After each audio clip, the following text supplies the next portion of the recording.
Hello, everybody. Jesus. Didn't mean to blow out your eardrums. Hello, everybody. I am PyroFalkon, joined by The Akamura. Hello. Why is this so loud? And this is not for broadcast. Not just with the nonsense I'm doing right now. Oh boy, I'm going to have to do some tweaks to my soundboard after this stream. But this is not for broadcast. So, not for broadcast. I need to mute this. Not for Broadcast is now out as of January 25th, just a few days ago. Go buy it. There's a link for it in the video description. And the devs did give me the game for free back in 2019. And this is our third episode of Not for Broadcast. So, real quick at the top, hello everybody in the chat. I'm not going to be able to talk to you very much during the chat because of the way Not for Broadcast is and how much attention of mine it pulls. So if you may recall the story, Not For Broadcast has us as a news editor, sort of the producer-director. We're the truck guy. Yes, we are the truck monkey of the newscast. The Akamura is making all the decisions here. I'm just playing the game because it can get a little bonkers. But before we get started, I wanted to show you, over the last year, they did a lot of refining and polishing, and they made an update where they added a ton of accessibility options, and that includes gameplay difficulty sliders that you can even entirely shut down portions of the difficulty. So when you go into advanced settings, you can shut down the interference, the electrocution, the Mr. Snugglehugs attacks, any overheating, and you can do that in any combination you want. You can make some of them harder or easier. You can completely turn off failure mode, so you can do whatever you want to do. So if you found the mechanics of this game overwhelming, now's the chance to go get it, because you can shut down any of those mechanics whatsoever, anything you may struggle with. And as I've said before, I love this game. Yes, it was given to me for free, but I very much support it. I support everything they do. I have found this game brilliant. It's so far my game of the year 2022, which is probably good it didn't come out last year, because then that'd still probably go to Inscription. But anyway, my point is, Not For Broadcast, go get it. It's amazing. It's a great game. I would have paid full price for it anyway. So, it is that good. Where the Akamura left off with ADHD Drowning Sim, she has gone so far toward Disrupt, the anti-government agency that is rising up and revolting against some of the more suspicious things that Advance has done.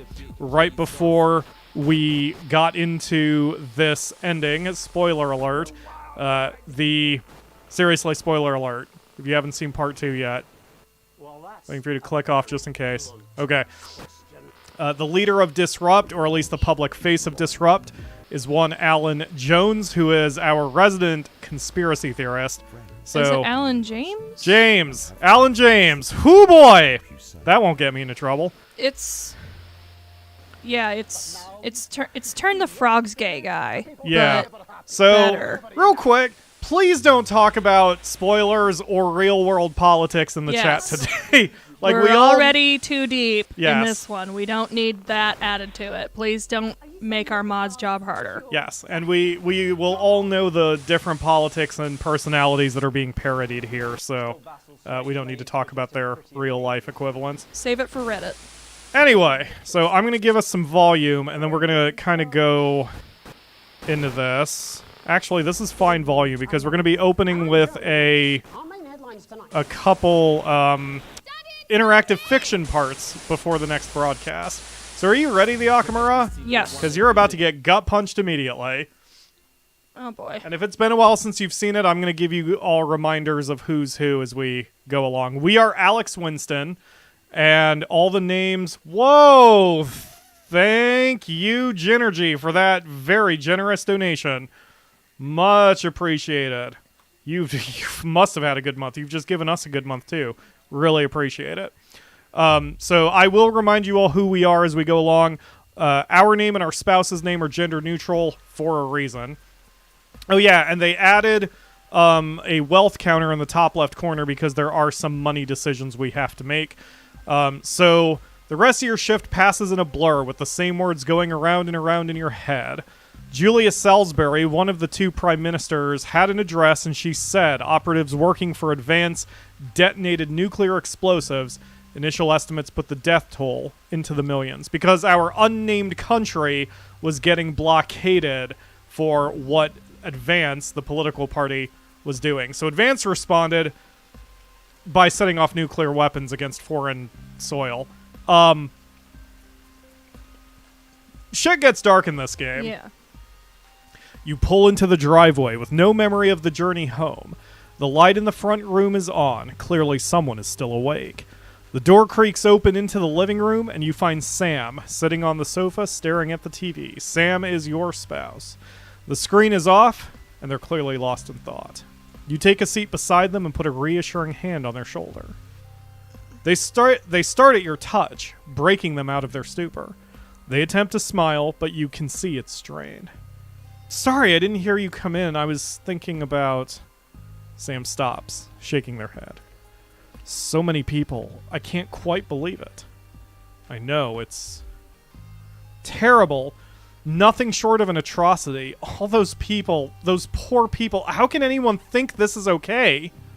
Sam's eyes are blazing with anger. And when they look to you, it's clear they're expecting agreement. I know we've never seen eye to eye with the government in this house, but I never thought they were capable of this. There had to be another way. Killing millions of people is never the answer. It's your final choice? Final choice. Relief sweeps across Sam's face. Exactly. No reasoning in the world could make killing so many innocent people the right thing to do. Sam kisses you before heading to the kitchen, calling over their shoulder, "We're lucky you can actually make a difference. Help people know what's really going on." But is it that simple?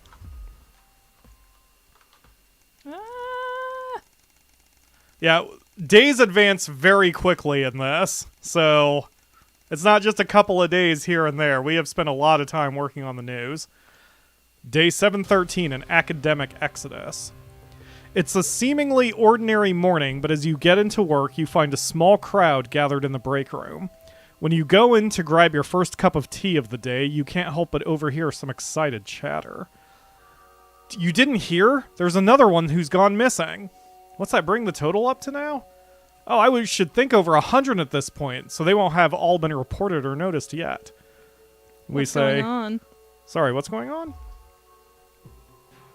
An excited young woman turns to you and begins to explain. Another professor went missing from Queensview University.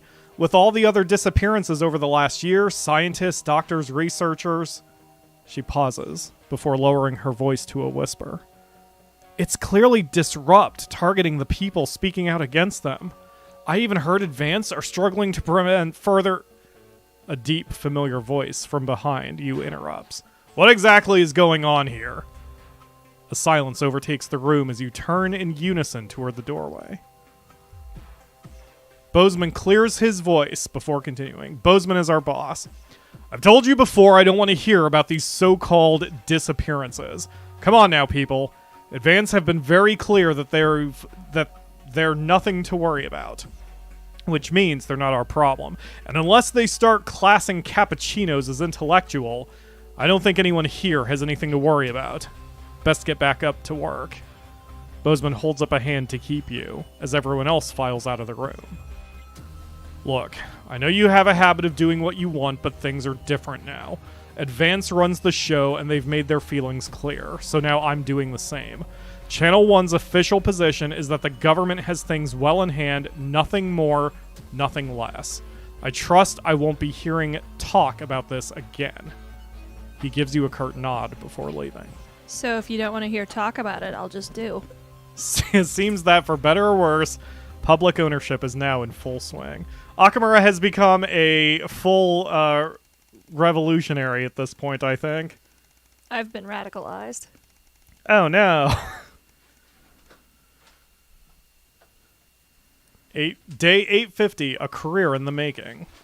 You drum your fingers on the steering wheel impatiently as you wait for Charlie, our son, again.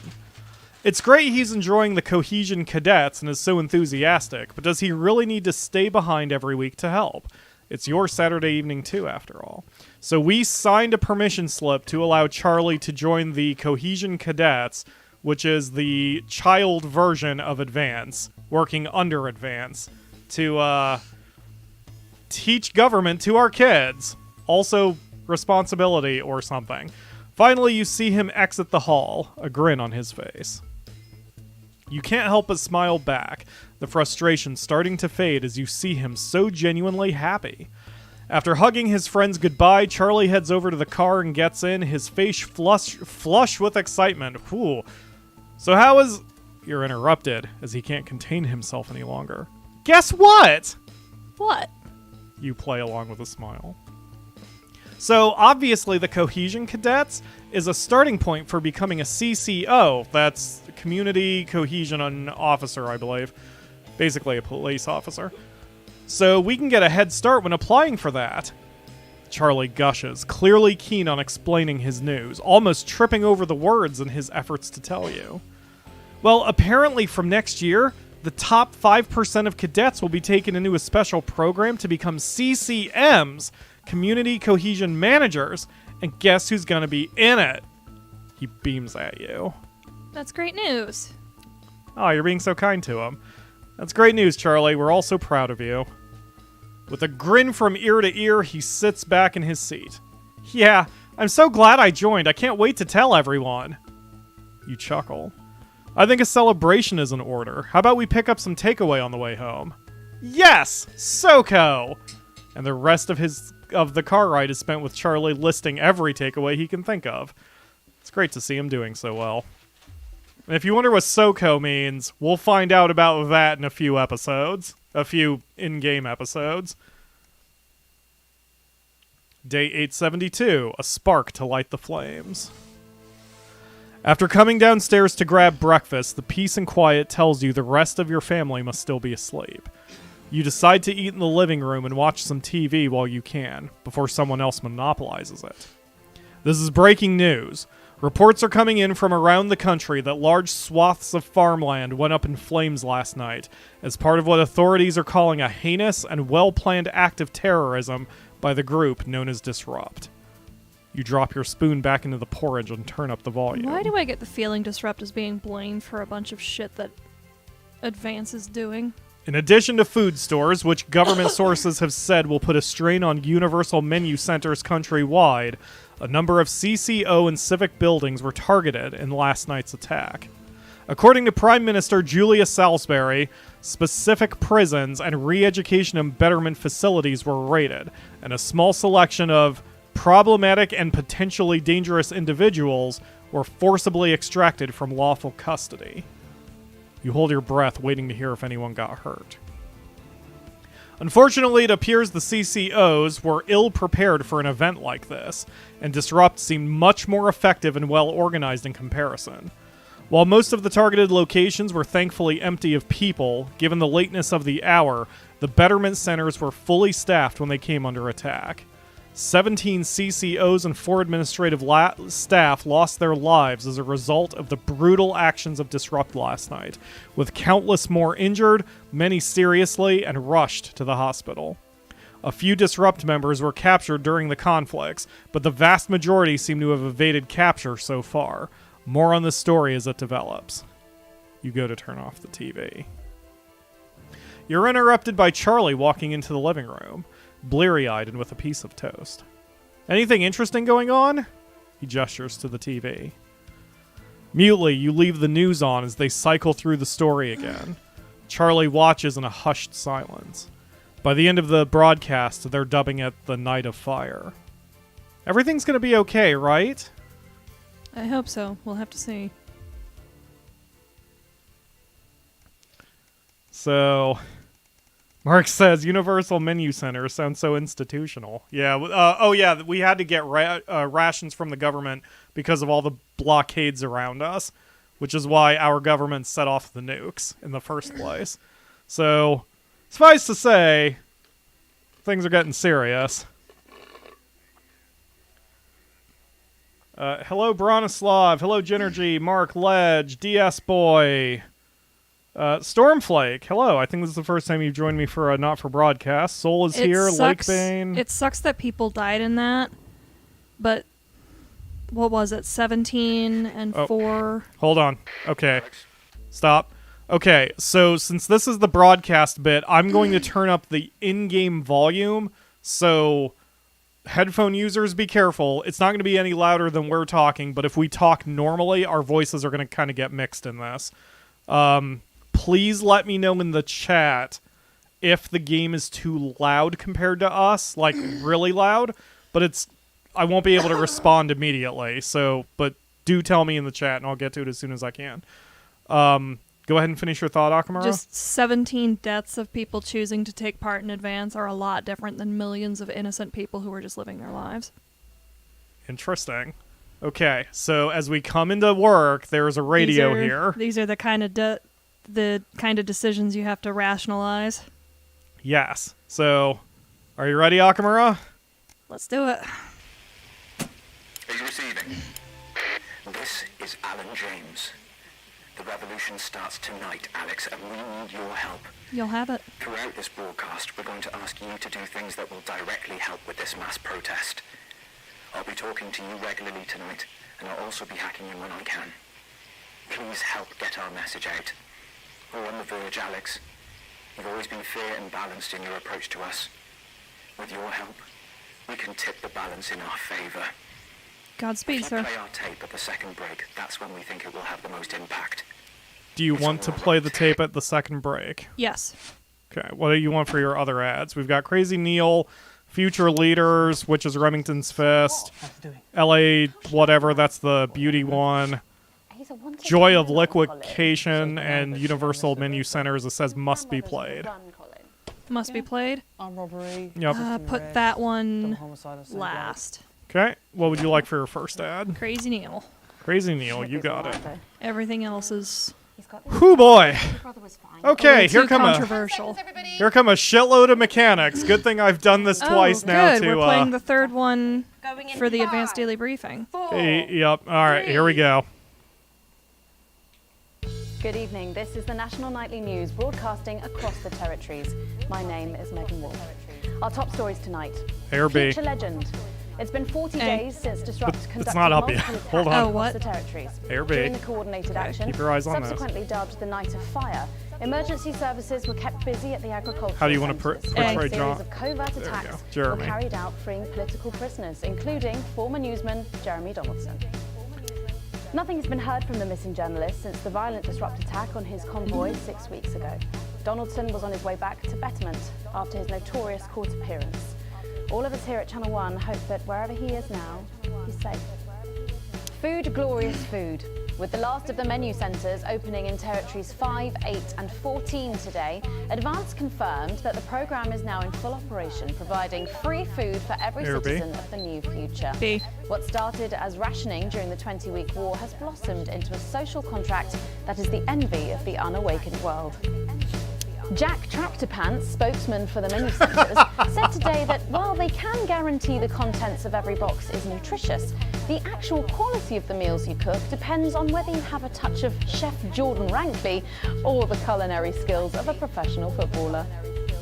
If I were a rich man, problems in territories 11, 17 and 22 today as striking bosses attempted to undermine their new economies.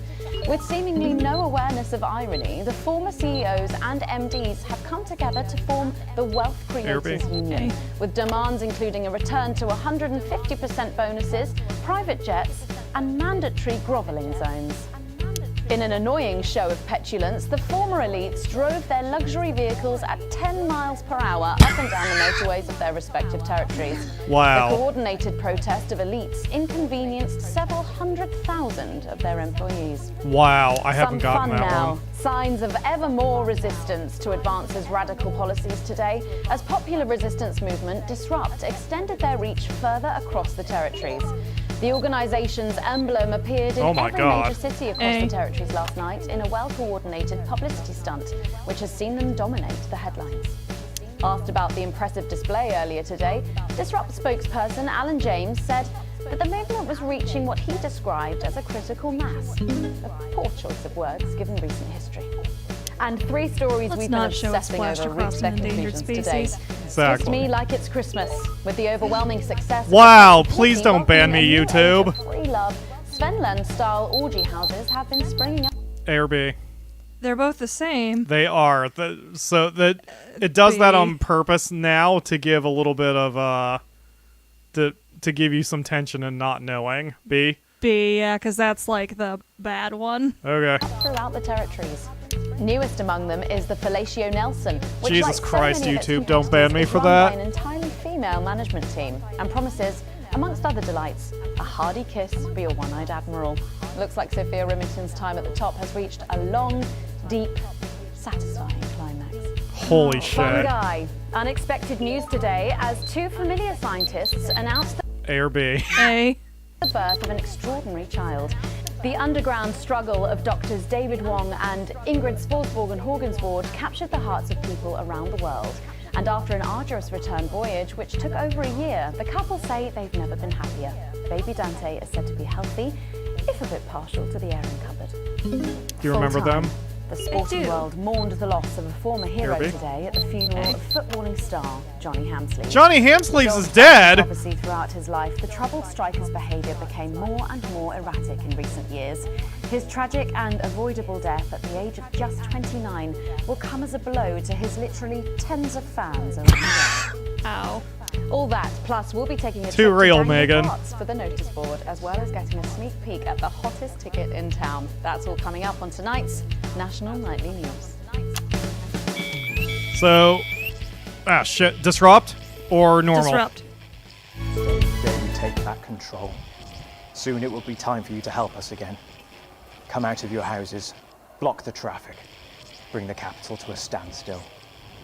I've met so many of you in my travels up and down Territory 1. You always ask the same question. How can I help? Well, this is how. And as for when, you'll know. Keep watching. When the question comes up for disrupt, always disrupt. 500 Okay. days. But first, Oh, shit. days and a great man. The start of tonight's programme is dedicated to remembering and celebrating the life of Peter Clement. Patrick Bannon is live from Parliament Park, where Julia Salisbury will Patrick be breaking Bannon, ground on what will soon our be a favourite. memorial garden in Peter's honour. Patrick. Listening to that old bitch lying through her teeth about missing that poor bastard. Patrick. I don't know what I'm going to do. We're live. Because I'm not being funny. Things were better with Peter, Don't weren't they? censor Patrick. They were, and I don't anything mind against saying advance. they were, because he held her back. But now there's no stopping her. Hello, Patrick, we're Of live. course, can't say that, can I, Francis? No, not with public ownership. No, with public ownership, you can't say anything these days. There. She's lost it, mate. She's completely off the rocker. I heard from an aide that... Hello, Megan, you join me here live from the what? Oh.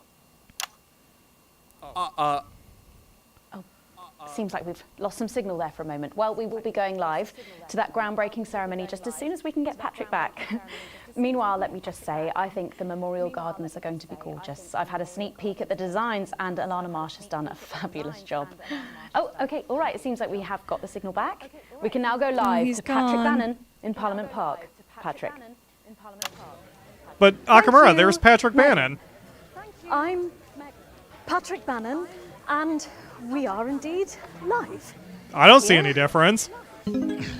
Apologies for the technical difficulties there, but any moment now, Julia Salisbury will step out on stage behind me. Alex, Bozeman here. The boys in editing have just informed me that the eulogy footage isn't fully cut together yet. You're going to have to do it on the fly. For goodness sake, make sure you make them look good. Slowly gathering this afternoon. You're not my dad. This is Alan. You can undermine them here and help us win hearts and minds. Make him look bad, Alex. Really bad. You got it, Alan. You want to make him look And bad? it seems Make like him the look ceremony is horrible. getting Copy underway. that. Here is Prime Minister Julia Salisbury, the picture of elegance, to begin her address. Good evening, fellow teammates and friends. 500 days ago, all of our lives changed irrevocably. Still reeling from the triumphs and tribulations of Liberation Night, another great loss befell the people of these newly united territories. The loss Yeah, the big of a yawn one. leader, a statesman, a dear friend, and a hero. They Peter swap them on me, Fielding so I have to kind of Clement. keep my eyes on 4 different screens right now. Peter's death at the age of just 62, of course, announced by the team on the 24th of December. In one he's fighting I in. know. I have to do timing on it. Born to a working-class family on a housing estate in Rotherham, Peter first trained as a carpenter before getting his start on television.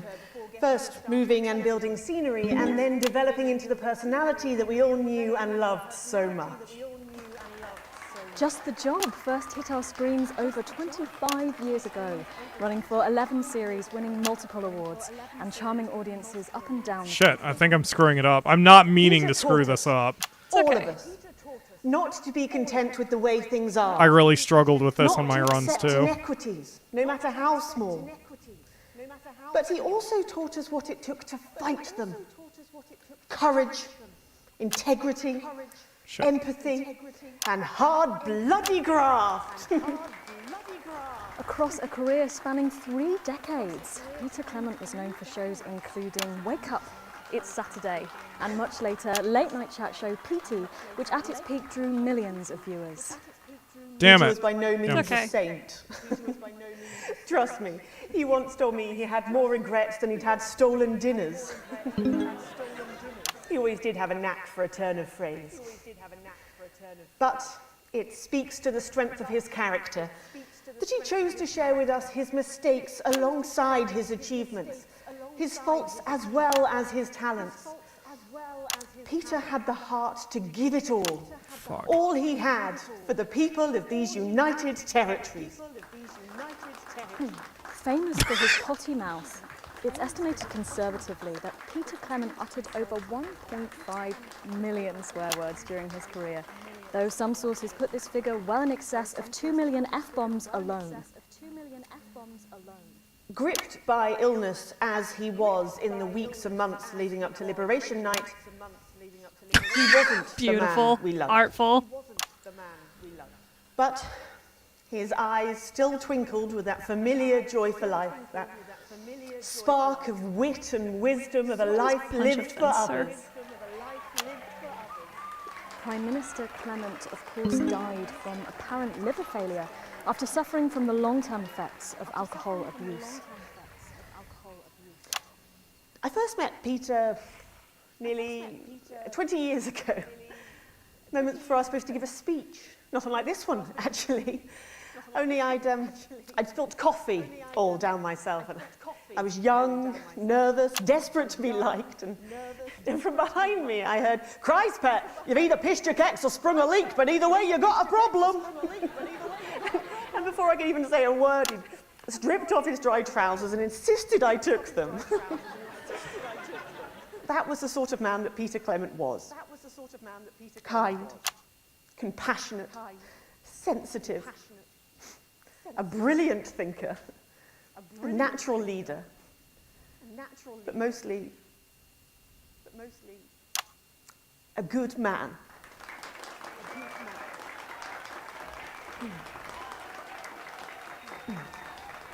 This glorious nation of ours. Okay, so I did my beautiful and best. new. This shining beacon of Thank you, Alex. All right. There'll be another opportunity to steer public perception soon. It's really starting. You'll know when. Holy shit. Oh, the God. future he forged, the boundaries he pushed. This is why I can't look at the chat, guys. He'll always Yep, be the shit's man too in the cray. crowds, cheering on a stranger at the back of the conference. It is my great honor to give to you the Peter Clement Memorial Garden. Is it a beer Let's see garden? if we can get a countdown going. Everyone with me. 10, 9, 8, 7. Now, Alex, control the message. Make it look bad or go disrupt or whoever. Do it for disrupt. Okay.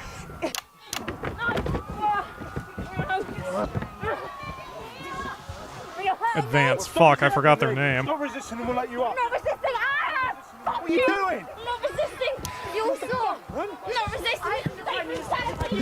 Turn the camera off. National Night News. We have the right to be here. I said turn the fucking camera off. Who the fuck are you? Oh, I can't hear you. I can't hear anything. Yes. Medics are coming. You sit down. I can't hear you. I'm from the National Nightly News. Well, then you can consider this payback. Salisbury's still here.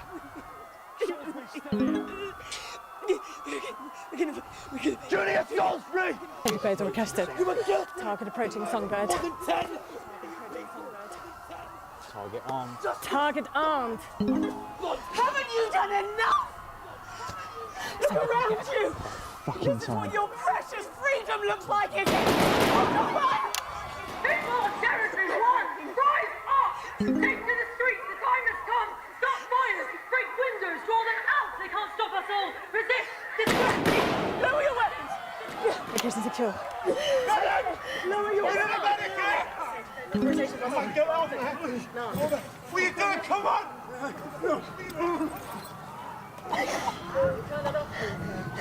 Shut that off. I said turn it off. I said turn it off. Shocking scene. Do it for It's not disrupt. enough. You've just seen them execute unarmed civilians. People like you and me. So why are you watching this? Why are you not in the streets with us tonight? What will it take for you to get up and be a part of this? March on team headquarters, storm the building, demand elections, demand answers. Be what you were born to be, the once and future free. What that means by now. Don't go away. We'll be back after this. We'll be back. Thank you, Alex. Oh man, I actually got chills with that because I did not do it that way at all with mine. Like, It's different tonight. Yeah, I that feel was weird. Hopefully, all of you in the chat are okay. Outside and we're I will say, as much of comedy as this game has, there is, like, when the acting is brought, everybody brings the acting. Like, they bring their A game. yeah. I've actually got goosebumps on my arm. Also, you may still be hearing gunshots. That's because it's over there. Yeah, it's getting closer. So, Ledge says it's kind of hard to see what one is the objective you want on time. Yeah, Yes. when you first run through it, it can be hard to figure out exactly which camera to jump to. It's part of the reason why I did this twice yesterday to practice, just so I would get the timing right for Akamura. During Alright. this next section, a cameraman working in the newsroom who's one of us is going to get a coded location out. We don't know yet which camera he's on, but if we find out, I'll let you know. Just keep your eyes out for the fist and try and keep it on the air for at least 5 seconds. You've got Our it. operatives will do the rest. You got all that? Yep. Okay. We're looking for the fist. Megan, this is your new makeup artist, Craig. No. What? No. 10 seconds, everybody. Sorry, Craig. Oh, you look really rough, buddy. Okay, we are going in 5, Oh, is that not? 4, No. 3. Welcome back to the National Nightly News with me, Megan Wolfe. Very shortly, we'll be heading on over to the final episode of what has quickly become a hugely successful feature, God damn The it. Notice Board. But before we do, let's chat with Philippa Radon. Tell me, why do you think the public love the Notice Board so much? It's real. There, I said it. It connects with people. You know, people look at us and they say, those are real people struggling with real problems. That's a really interesting point. Yeah, I mean, I was saying to my PA secretary as I got out the limo, I was saying, it's good for people to see normal, authentic people like them on TV. People like you. Yeah, precisely. Unfortunately, then I was interrupted by some dreadful wretch who wanted an autograph, but a swift kicking from security soon put him back in line. Yes, well, I think it's really good that our screens are filled with such relatable stories. So, the Notice Board is coming to an end after a sensational time at the top.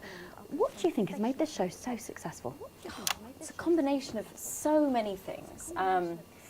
My hard work, my talent, my look. Wow, you really have a lot to thank you for. Hey, hey, hey. You're welcome. We've just heard. Our man's on camera 4. Ready? I have a real sense of responsibility now. 2, Back to the interview, 3, Alex. 4, Something precious, 5, and that I should 6. use that platform for good. Yeah, I think that's really important, that we should use this platform to do good in the world. I agree. That's exactly it. So I've decided to help as many... Excellent work, Alex. That's the location shared. Next, you'll need to give them the go. Better The access go. to education or He'll tell ya. reducing child poverty. No, by adopting as many as I can get my hands on. Oh, okay. How many children have you adopted? Oh, we're well into the double figures now, Megan. I stopped counting in the late 30s. Goodness, that is a lot of children. Yeah, once we finish putting them into the guest room, I'll have to put a futon in the laundry cupboard. Oh, you really are some sort of hero. Hey, I live a privileged life. What can I say? I mean, any child Oops. I can take on is a child rescued from suffering. Poor children. Were their lives really that bad before? Oh, they're Northerns, I presume so. Yeah, it's shocking to think, actually, that only 1 in 10,000 children have a celebrity parent. I'd never thought of it that way And before. I'm doing everything I can to fix those numbers. What do you think it is about your life that's so desirable, then? Well, it's mainly shame and panic interspersed with expensive bottled water, so actually, if anyone wants to, I'd happily trade. Now that I can relate to. Right, you better go off and get ready.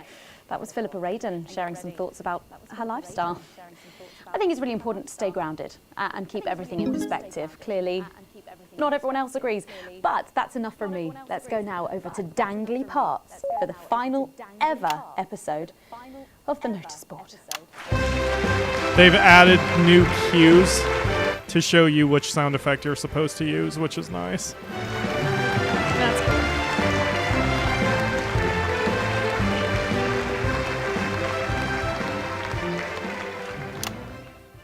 cool. What a day! First the tea morning, and now to post this notice. I don't know how I managed to cope with it all. Oh wait, perhaps I do.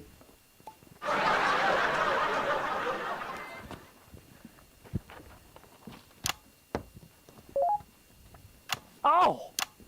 By St. Barnabas, what on earth is all this? Freeze, dirtbag! Oh, Laura, it's you. I thought for a moment you were a knife-wielding mugger or stabber. No, I'm afraid not. It's just me, a community cohesion officer, responsible for keeping crime at record lows. Of course, keep forgetting that thanks to you and your colleagues, violence on our streets is a thing of the past. What's all this, Vicar? I know, it's a disgrace. Somebody... It's time for the go code.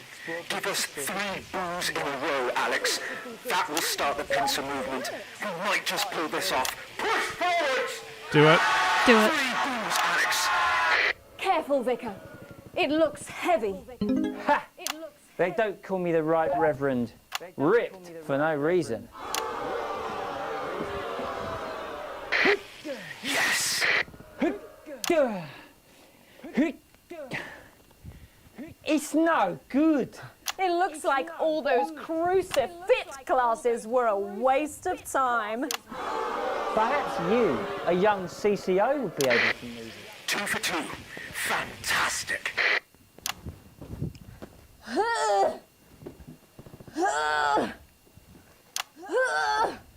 Looks like all those lifting classes were a waste of time.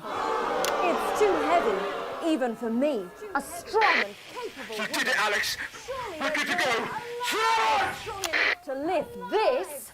Did someone call for the best firefighter in town? Hi-ya! Well done, Captain Evans. You're so much stronger than us. Especially me, the weak old man. It's the least I could do for my community.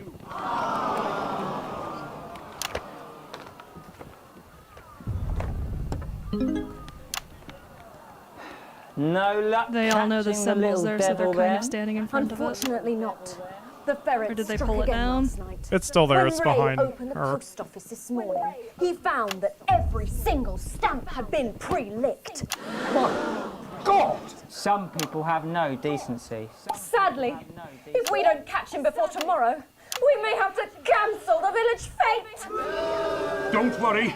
We won't let that happen. Will we, Vicar? No. Laura, tell me, why do they call him the ferret? Some say it's because of his sneaky nature. But really it's because whenever he strikes, he always leaves behind the foul stench of urine. Never fear, officer. We'll catch this pissy nuisance and save the village fate. Or my name's not Captain Danger Evans.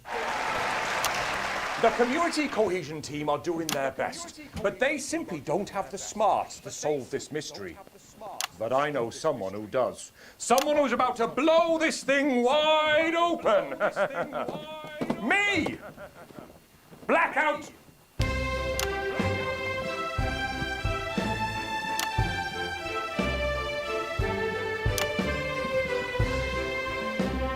Ah, it's the morning of the village fete. It's thanks to theatrical convention. I sure hope everything goes to plan. Oh, look! There's Mrs. Craven setting up her cake stall. And look, there's the motorcycle display team setting up for a show that will be far too expensive for live television. I'm going to set up the coconut shy. What are you doing, Vicar? First, I'm running the tombola. Then, I'll be selling forgiveness for money. Aren't you judging the jams? I couldn't possibly. Well, that sounded like Mrs. Craven. Looks like someone sucked all the jam out of her donut. That damn ferret has struck again! Whatever are we to do? Although I'm very competent, I have no idea how to solve this case. I guess we'll just have to cancel the fete. Hold it right there, ferret. Me? Have you been drinking from the fire extinguishers again? Not you, the vicar. I don't know what you're talking about. Admit it. You wanted the village fete cancelled so you could have the day off, didn't you? I already have to work Sundays. I shouldn't have to work 2 days a week. But how did you know? Well, my first clue was the smell. Yes, I do smell of urine. Next, I noticed that the vicar's tongue was particularly dry, almost as if he'd been licking thousands and thousands of stamps. Or perhaps eating Mrs. Craven's baking. Which brings me on to my third clue. The vicar said that he had no more room, no jam. Almost as if he'd had his fill. Precisely. But you managed to figure it all out from that? Well, I also found this at the scene. That proves nothing. No! Get him out of here, officer! You did it, Captain. You could say you ferreted him out. Hey, come on. Let's go and have a party in my massive garden. I am doing well. Thanks to you, we're all doing well.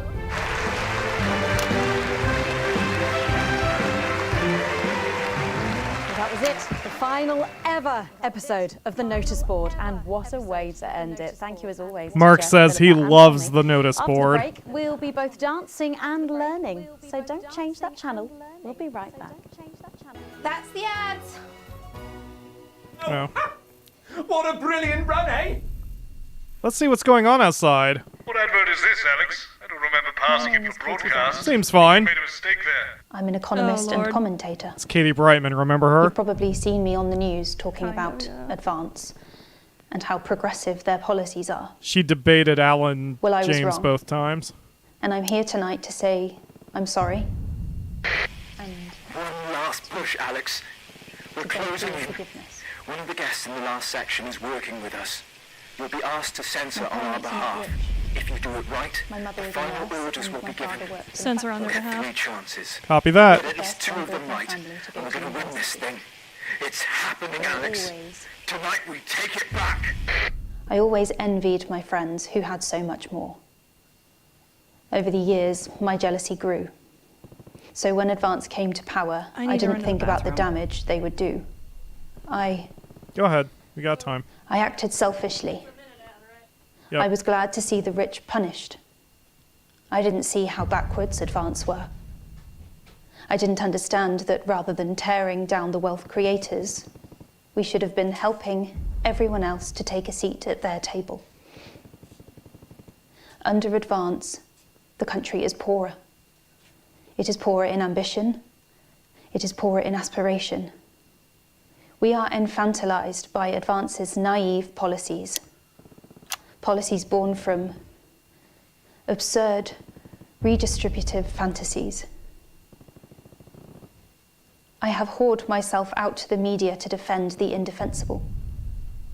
I have betrayed my parents. I see that now.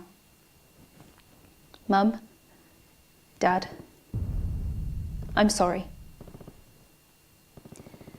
Our only hope, the only hope, now lies with Disrupt.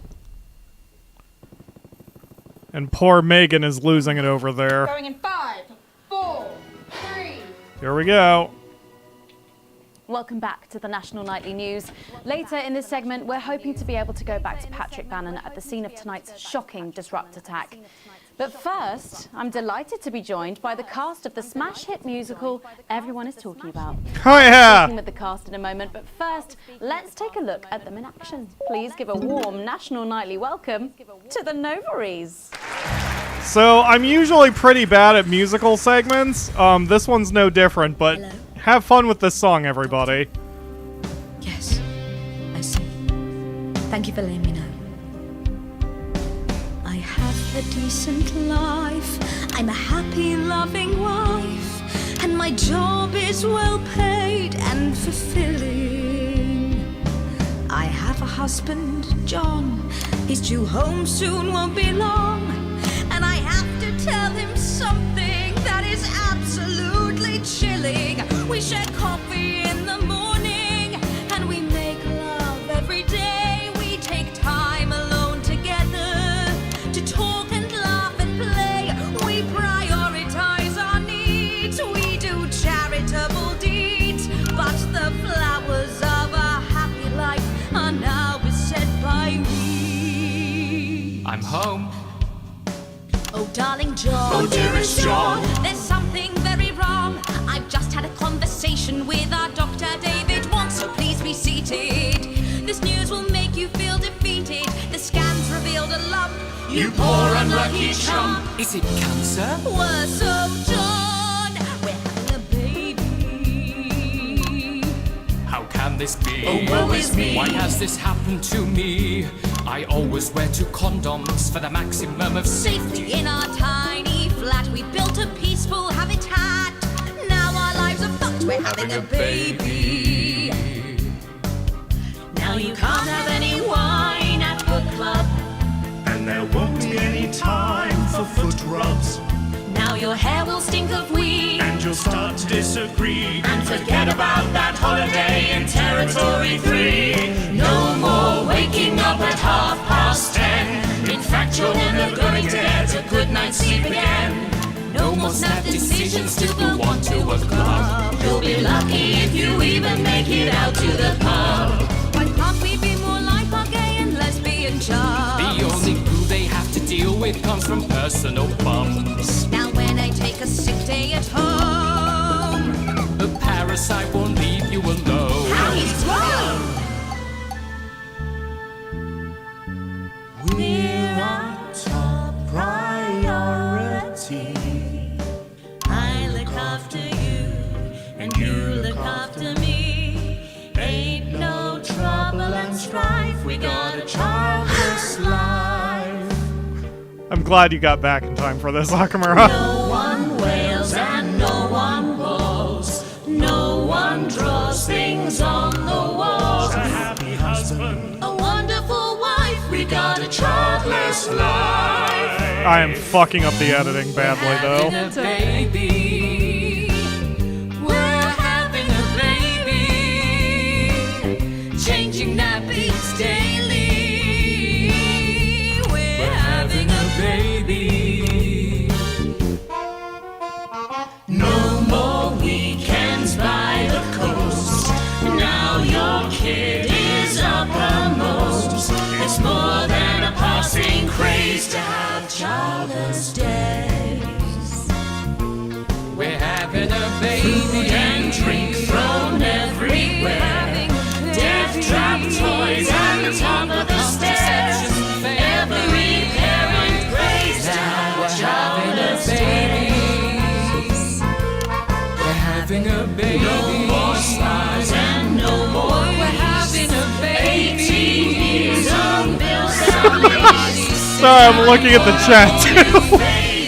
We're having a baby. No, this is propaganda I can get behind. Before the show begins, have you considered that you might be having twins?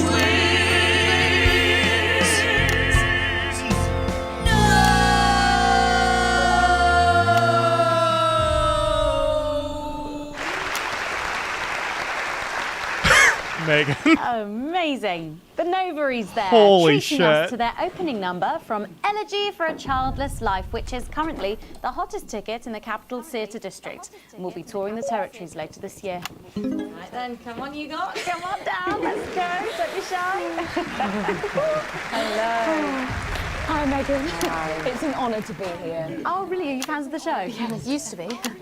Well, listen, let's get stuck in. Your amazing Used to be. musical. Now, I mean, not only do you perform this show every single night, with matinees on Wednesday and Saturday. right, but you're also the show's creators, am I right? Well, everyone contributed their ideas, and then some of us went away and did the actual work on the script. But no, it's very much a team effort. Oh, that's fantastic. How rude of me. I've not introduced any of you. I'll be the one being replaced next. Let's go down the line, shall we? Hi, I'm Jack. Jim Blunt. Pleasure to be here. Jennifer Boren-Woodley. Hello, I'm John Sapley. Used to be in the business professionally. My name's Jill, with a J. And I'm Janet. I'm the youngest.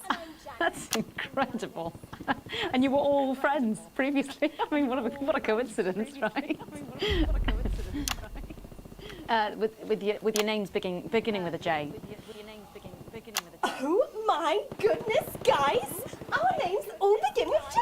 How have we never noticed that? Because you haven't typed them out 1,000 times? You knew? Why didn't you say anything? I thought we all knew. It's bloody obvious, isn't it? I just thought we were doing a funny thing where we never mentioned it. And I believe as well as being friends. Hear those noises? They're getting a little closer. In real life as well as in the show. Well, Awful lot of gunfire. exactly. I'm not married to him. I'm with Janet. And I'm with John, you lucky bean. Jim and I are married. 4 fabulous years. Well, that must make for some confusion in the rehearsal room. Well, you should have seen the first draft. Jen decided that Jack would play Jim, I would play Jack. Jen, Janet, Jill, Jen, Janet, Jill. What about John? Well, my character was originally just called Man 1. It was allegorical. It was very confusing. Not for a professional. After much toing and froing. And gnashing and wailing. And gin and tonic. We decided that we'd just use our own names, which is less truthful. We're also less likely to go into the wrong dressing rooms. Oh, God, yeah, that would be very embarrassing, wouldn't it? Of course, when I first wrote it, we were only meant to run for a few nights at the Mimbley Village Hall, but when I registered it with the Department for Culture, it caught the eye of someone high up, and before you could say overnight sensation, we were transferring to the capital. It's all been a bit of a roller coaster, really. I'm only 19. I'm the youngest. You really don't have to repeat that. I had to give up my job as a mortuary technician. Well, yes, we all had to move to the capital. I love that job. It's been a very turbulent time. So peaceful, no singing. So peaceful. This piece I feel it, dude. Stand by, Alex. Censor the orange. Censor the orange? And why you Yes, shouldn't for have disrupt. them. Yes. In a way, I guess it is political, with a small p. After all, we are a solid unit, and eagle-eyed audience members will see we nod our heads to advance on stage throughout, and we target the messaging at women aged 22, well, about 35, as they're the most likely to be afflicted by this terrible problem. Terrible problem. Having children. You understand, Megan. You clearly agree. Wow, this isn't about me. Of course, we see that there are advantages to a family unit, but eagle-eyed couples watch as the little parasites advance on their lives, and there's no time to play the guitar, get through a book, or watch a movie. They're exhausted, passed out on the couch by 20 to 9, for God's sake. You're very chatty tonight, dear. Usually I'm the chatty one. Because you're the youngest, we know. It's not a badge of honour, Janet. Janet, please, Jennifer. Oh, well said, John. Thanks, Jack. Got you back. So could you just tell us what is the play about? What happens in it? Well, go ahead. It's a tragedy, obviously. Mark says the Jennifer, gunfire noises are making and him even John more have their anxious. child, and then the story charts the downfall of their hopes and dreams. Well, I mean... And there's lots of singing. And dancing. A lot. My character works at a menu centre for a distribution unit. Eagle-eyed, she sees her friend's rapid advance to a pit of despair. Becoming a target for children's TV advertising at the age of 22, she decides to take drastic action. I can't really say more, though. I probably said too much already. Yes. Let's not spoil the second act for anyone who might come to see it. Which should be all of you. For too long, we've been told that a life without children is somehow incomplete, that children are a blessing. Well, I've done the research, and they're not. Besides, there's already loads of bastards running around all over the place, so... We just want people to have the option of a happy, child-free life without stigma. You know, when I was 14, before I had come out, I had an experience with a girl called Julia Jacobs. She was an experiment, I guess, you know, a chance to dip my toes into the... Fascinating. Well, thank you all so much for coming in tonight. I really hope you keep them dancing in the aisles for many performances to come. The noble fair. And I am pleased to say we can now go back to Patrick Bannon to get the latest from the scene of tonight's horrific events. Patrick, are you okay? Thank you, Megan. This is Patrick Bannon reporting from the scene of tonight's devastating and symbolic attack tonight this evening. An attack which I myself have found myself caught up in. I'm still a little dazed and a little deaf, Megan. So I hope you'll forgive me if I seem that it's time to speak with the Prime Minister. Mrs. Salisbury, that's you. You're still here. The Prime Minister. Poor Patrick. I couldn't leave, not when there were people that needed help. Any team player would have done the same. I don't deserve praise for being human. Yes, no accolades here. Or Palisades. Or lemonade. Right. So, is the situation... Now, are we safe? Yes, the security services perform their duties without hesitation. And I would like to assure the public that although there have been some injuries, there were no civilian deaths here this evening. Oh, that's good news about the Sorry, did you say no deaths? That's right. No civilian deaths. Just the 4 disrupt terrorists curtailed by law enforcement who were, as always, so cohesive. If I may, I have a Shit's message getting for your closer. viewers. No deaths, she says. There were clearly deaths. On the camera. That smoke wasn't there before. Stay at No, home it wasn't. tonight. Do not become another casualty of war. Disrupt have had their moment, but as the dear departed Peter Clements once famously said, it ends today. Oh shit. Thank you, Prime Minister, for those strong words of strength. Back to the studio. Megan, now in the studio with Megan Wolf now. Patrick Bannon there, bravely reporting from the front line of tonight's horrifying bombing. Maybe you need to Oh, get that checked was- out, Patrick. Well, that brings us to the end of tonight's National Nightly News, but before we go, tonight's National Nightly News. Victory is in sight, my friends. You have mobilized. You have come together. Oh, it's slipping away. From our agents at the television networks risking arrest and getting those words to you, to the many hundreds and thousands gathering to invade team headquarters. As I speak, we are turning the tide, and it is time for change. Tonight we topple their regime, and we also silence their mouthpiece. Channel 1. Time to wake up. Disrupt out from the shadows, and they are not the overwhelming force they would have you believe. The military have been actioned, and well, it's pretty scary out there tonight, so stay at home and stay with Channel 1, because the team has assured this programme that the turbulence will soon be over, and we can once again focus our minds on building the new future with equality, fairness. Oh, that's more smoke. Even closer. My name is Megan Wolf. Damn it, Alex. Tonight is the beginning of the fall of advance. Fighter jet, 11 o'clock. Target's bridge, sir. Permission to detonate. Permission granted, old friend. We are going to detonate. Look out of your window, Alex. See what you helped make happen. She's coming down.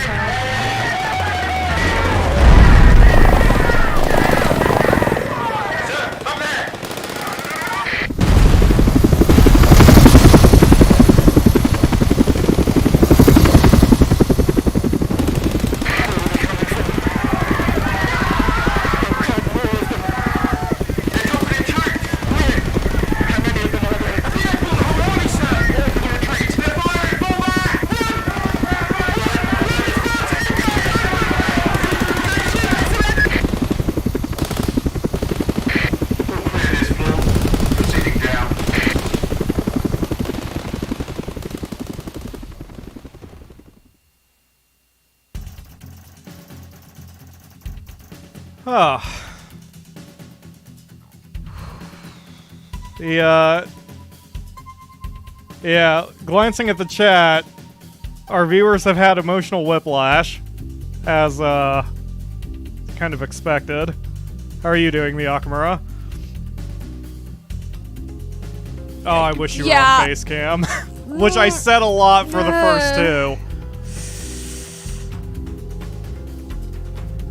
One line that was cut from yours, and I'm not sure why, is on my run, Alan James over the radio said, Alex, look out your window, look at what you have helped make happen, and then basically that same sequence played. So that was good for rubbing salt in the wounds. Oh, but he said something like that. Oh, did he? Yeah. Maybe my brain blocked it out. Shit. Yeah. But, we need to continue. We need to see what happened as a result of that. We got paid, so you are still well off. Oh, okay, so you must have bought shares in the beauty company. That's what this is. Or that's why the one on the left is a little higher than the others.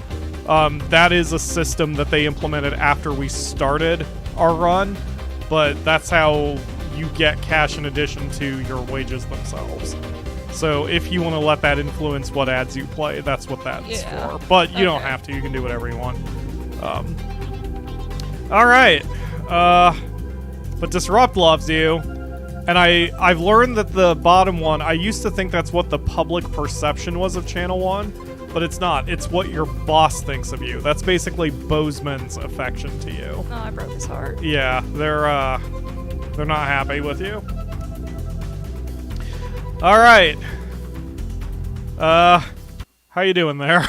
Oof. Okay, that does pretty much sum it up pretty well. Oof. Very much oof.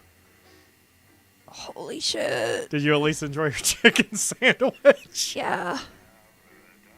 I knew it wasn't going to go smoothly. I knew she had the wherewithal to plant bombs and kill millions in other countries. Yeah. You arrive at work a little early, despite a stressful journey in. You still aren't quite sure of everything that happened, though if the swarm of CCOs all over the building is anything to go by, this isn't just a Channel 1 matter. This is confirmed when you are informed you need to speak to Bozeman immediately and are escorted to his office. You sit nervously outside, waiting for your boss. You gonna fire me, pig? A few minutes later, the boss man arrives, disheveled and with a stern-looking CCO in tow. Ah, yes, Winston. Good. This is Specialist Abels. She will be observing this interview. Please come inside and take a seat. The ruddy-faced man bustles into his office and leaves the door. I don't take orders from someone who's got tits in his office. Open for you to follow. The few times you've been here before, it was immaculate. With everything in its proper place, not so today. It must be serious for Bozeman to be this flustered. So, Alex, do you know why you're here today? Bozeman's eyes are sharp, and his gaze is fixed on your face from across the desk. Abels is standing behind you, out of sight, but definitely not out of mind. You can say, not really, no, I wasn't involved with anything that happened yesterday, or I assume it had to do with what happened with Disrupt last night. No sense lying. So, I know. The bottom one, Yep. then? Okay. What happened last night was nothing short of the culmination of a heinous and outrageous campaign of terror that Disrupt have been reaping on this nation and its territories. Bozeman shoots a glance behind you to your left, where your CCO observer is standing. And it is, of course, our duty to root out this rot, wherever we find it, to prevent anything like last night happening ever again. I've been asked by Advance to perform interviews with all staff members involved, and will be submitting a personal review of your performance, both during the incident in question and throughout your time here. Okay. This can only end well. His expression remains stern. Just tell the truth, Winston, and this will all be over soon. Arranging some papers, Bozeman clears his throat and begins. Obviously, a lot happened last night, and I have a number of interviews to conduct today, so I'd rather not waste any time. Be brief, concise, and clear in your answers. All right. You nod. So let's start at the beginning of the broadcast and work our way through. After the attack of the memorial, you seem to have portrayed the terrorists in a quite sympathetic light. Why? I showed what was happening. The news. That's our job, right? I see. So you're saying it couldn't be helped and you had to show the aftermath as you did? I'll be sure to make a note of that. Funny how unauthorized footage always seems to find a way into your broadcasts. Hilarious. Bozeman scribbles some notes down. Am I blowing out anyone's ears? Hold on. Just had to check my volume level a bit. Bozeman scribbles down some notes, and the noise of his pen scratching into the notepad, punctuated only by the constant tick-tock of his ornate clock. Things just kind of happen around here, huh? Hopefully this will all be over soon. Reviewing the broadcast, we noticed something a little odd about a particular camera choice. It was while everyone else was talking... where did I put it? Ah, yes, here we are. Do you recognize this? With a flourish, Bozeman produces the leaflet from the notice board and places it on the desk in front of you. You can say I honestly didn't even know it was there. I honestly didn't even notice it was there. Okay. So you're saying the blame lies entirely with the crew on set? There's no way you could possibly use your own judgment to have determined it was unsuitable. You hear a disapproving grunt from the CCO behind you. Typical Winston. We shall see. Okay. Not exactly subtle there. There was one thing we noted during the finale of the notice board. Bozeman picks up some notes on the other side of his desk. You seem to play an odd choice of sound effects relatively early on. Now, the script was expecting laughs, but for all three, you chose to play boos. Why did you do that? You can say, I'm sorry, I was under the impression I could pick freely. Did that change? Or, I felt they were the most appropriate choices. Art is subjective, after all. Art is subjective. Let's play stupid. Yes, well, choice is given to those who show they can employ a sufficient degree of good judgment. Maybe we need to review this policy, or at least who qualifies for it. You can see Bozeman is frowning as he adds to his notes. It might have been nice to have him on your side.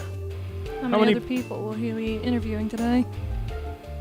Towards the end of the show, there appeared to be some issues with the sensor equipment. At this point, Bozeman pauses for a moment, putting a lid on his pen and carefully placing it on the desk, perpendicular to his notebook. How do you explain the fact that you censored perfectly acceptable language during the final segment? There seemed to be an issue with the machine. Frank probably forgot to do his checks again. It would be a very strange coincidence that one of our key pieces of equipment were to develop a malfunction at the exact time Disrupt chose to attack. A disappointing but not unsurprising lapse by an incompetent employee seems much more likely. But I suppose we won't know until maintenance have had a chance to check it out properly. Silence takes over as Bozeman writes some notes. How many questions will I have to answer? At this point, Bozeman took out a pair of glasses and placed them, somewhat delicately, on the end of his nose. Then the portly man leaned forward to examine his notes in detail.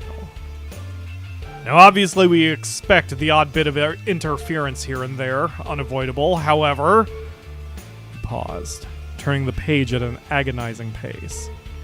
Interference is not the same as terrorist propaganda. Would you care to explain how quite so much of their messaging found its way onto our airwaves? The machine's been out of date for years. Even the last update didn't make life any easier. Out of the corner of your eye, you note Specialist Abels is visibly more attentive, awaiting your boss's response. Well, it's certainly true that accidents do happen, but it's an amazing coincidence how often they seem to happen when you're around, Winston. Bozeman's smile was anything but warm. Perhaps you've put too much on my plate. And Abel's glances toward you with a stare that can only be described as glacial. You offer a strained smile back. A loud creak breaks the growing silence as Bozeman leans back in his chair. The tape of that poor Miss Brightman. Why did you play it? Help me understand. Why play that tape? Seemed like the news. As you meet his gaze, you're almost surprised to see an earnest concern in the old man's eyes. Isn't that what we do? Show the news?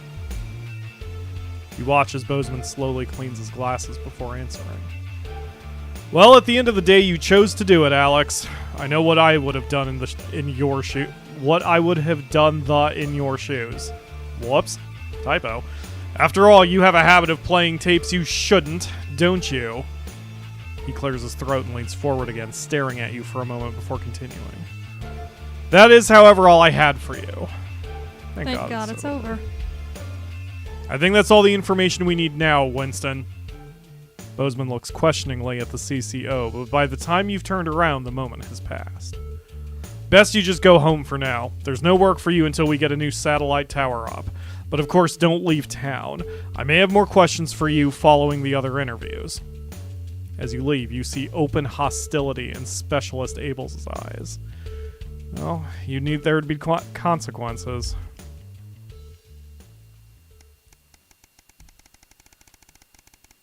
How do you feel, Akamura? I will die in defiance of this fascist regime. Okay. I'm glad you're fully on board. Day 989, a message delivered. The newspaper falls to the floor, slipping from your numb hands. The headline whirling round and round your head. This can't be true. How could this be true? Has it really been 2 months since that day? You find yourself back there, rushing back home after a particularly long and stressful day at work. You're already late, but if you keep to the speed limit, there's no way you're going to hear the end of it. You could probably shave 10 minutes or so off the journey if you wanted. Little mad is better than a lot mad. Let's put the pedal to the metal. It seems everything's against you this evening. You have to stop at every traffic light, every stop sign, every junction between you and your destination. You're well over 45 minutes late by the time you finally pull up at the house, only to see a betterment vehicle parked outside, lights still flashing. What's this about? The CCOs are leading someone from your house to the van. Your son's voice calling for you. Then the doors shut and it's driving away, the spinning lights blinding you as your vision starts to swim. It's Charlie. And now you're in the break room. People at work have started avoiding you.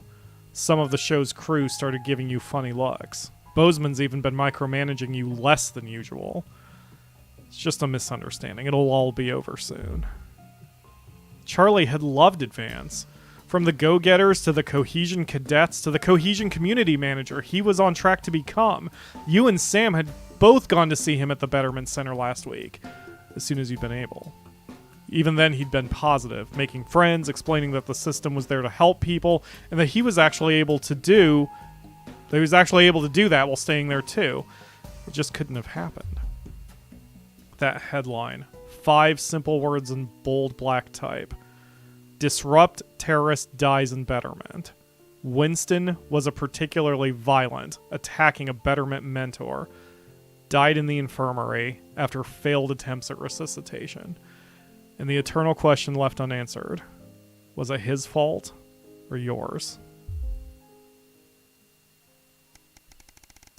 They branded him as a terrorist? And he's dead. Charlie is dead. Day 12-17, A Banquet for Some. It's your anniversary, and this year you've got a plan. A week away could be just what the doctor ordered for you and Sam, but it won't come cheap. Do you spend more for your anniversary, or... Yep, Sam's worth every penny. Okay. Sam still hasn't forgotten that missed anniversary, but you've not made that mistake again in the 3 years since. Damn Bozeman. With the trip booked, you even took today off so you could go all out and cook a nice meal from scratch. Fancy. Sam's gonna love it. They should be here any minute. Even you and Chris seem to be on the same page, for the first time in years. Maybe it's been long enough for them to forgive you, or perhaps they've decided they were unfair to ask you. That was referring to Chris trying to borrow your passport, and you saying no. But either way, you're grateful for the newfound peace. They even helped you clean up the house today, so when Sam gets back from work, it'll be pristine. You hear keys in the lock and put the final touches in place. As Sam steps into the hallway, you're waiting in the doorway to the kitchen, dressed to the nines and acting as nonchalant as possible. Alex, what's all this? Oh my god, did you clean? And what's that smell? They give you a quick kiss as they step past you into the kitchen, where the banquet is laid out, candles lit, with Chris and Susie, that is our daughter, standing quietly grinning. Oh my god, Alex. Happy anniversary, Sam. Happy anniversary, comes the chorus from your 2 cheerleaders, as Sam turns to you, smiling with tears in their eyes. Alex, it's perfect. Sam rushes over and kisses you softly, only breaking off when you get a less than subtle cough from Susie. By the way, how do you feel about being grandparents? Excuse Susie me, what? Continues. Wait, what was that? Kidding, I'm kidding, though it might be sooner than you think. Susie laughs as Sam grabs the door frame for support. Alright, you're coming with me before you give your parents a heart attack. We'll see you later, tomorrow, as in, not tonight. That was Chris speaking. I don't know why they didn't put a speaker tag on that. Anyway, with a wink, they finish ushering Susie out of the house. You pull out Sam's chair for them. Why, thank you, Sam says, taking a seat and grinning at you. Sounds like Susie and Zach are happy. Zach is her boyfriend. I don't recall you making those decisions. Yeah, but I don't think we ever met him. Yeah, so I don't know what happened there. I might review what you did in part 1, because that seems off, but whatever. They shake their head as you take your own seat opposite them. You really didn't have to do all this, Alex. I know. I wanted to. I love you, Sam. I love you too, they breathe, admiring the panoply of food you've prepared for them. I don't know what that word means. Now, where on earth do I begin? They laugh as you pour the first glass of champagne of the evening. You're lucky to have such a wonderful family. Who could ask for more? I could. I want my fucking son back, Julia. Right. So, gosh, that was about another year passing. An Unwelcome Discovery, day 1557. Sam's call had been brief but urgent. Susie was in hospital and had asked both of you to come.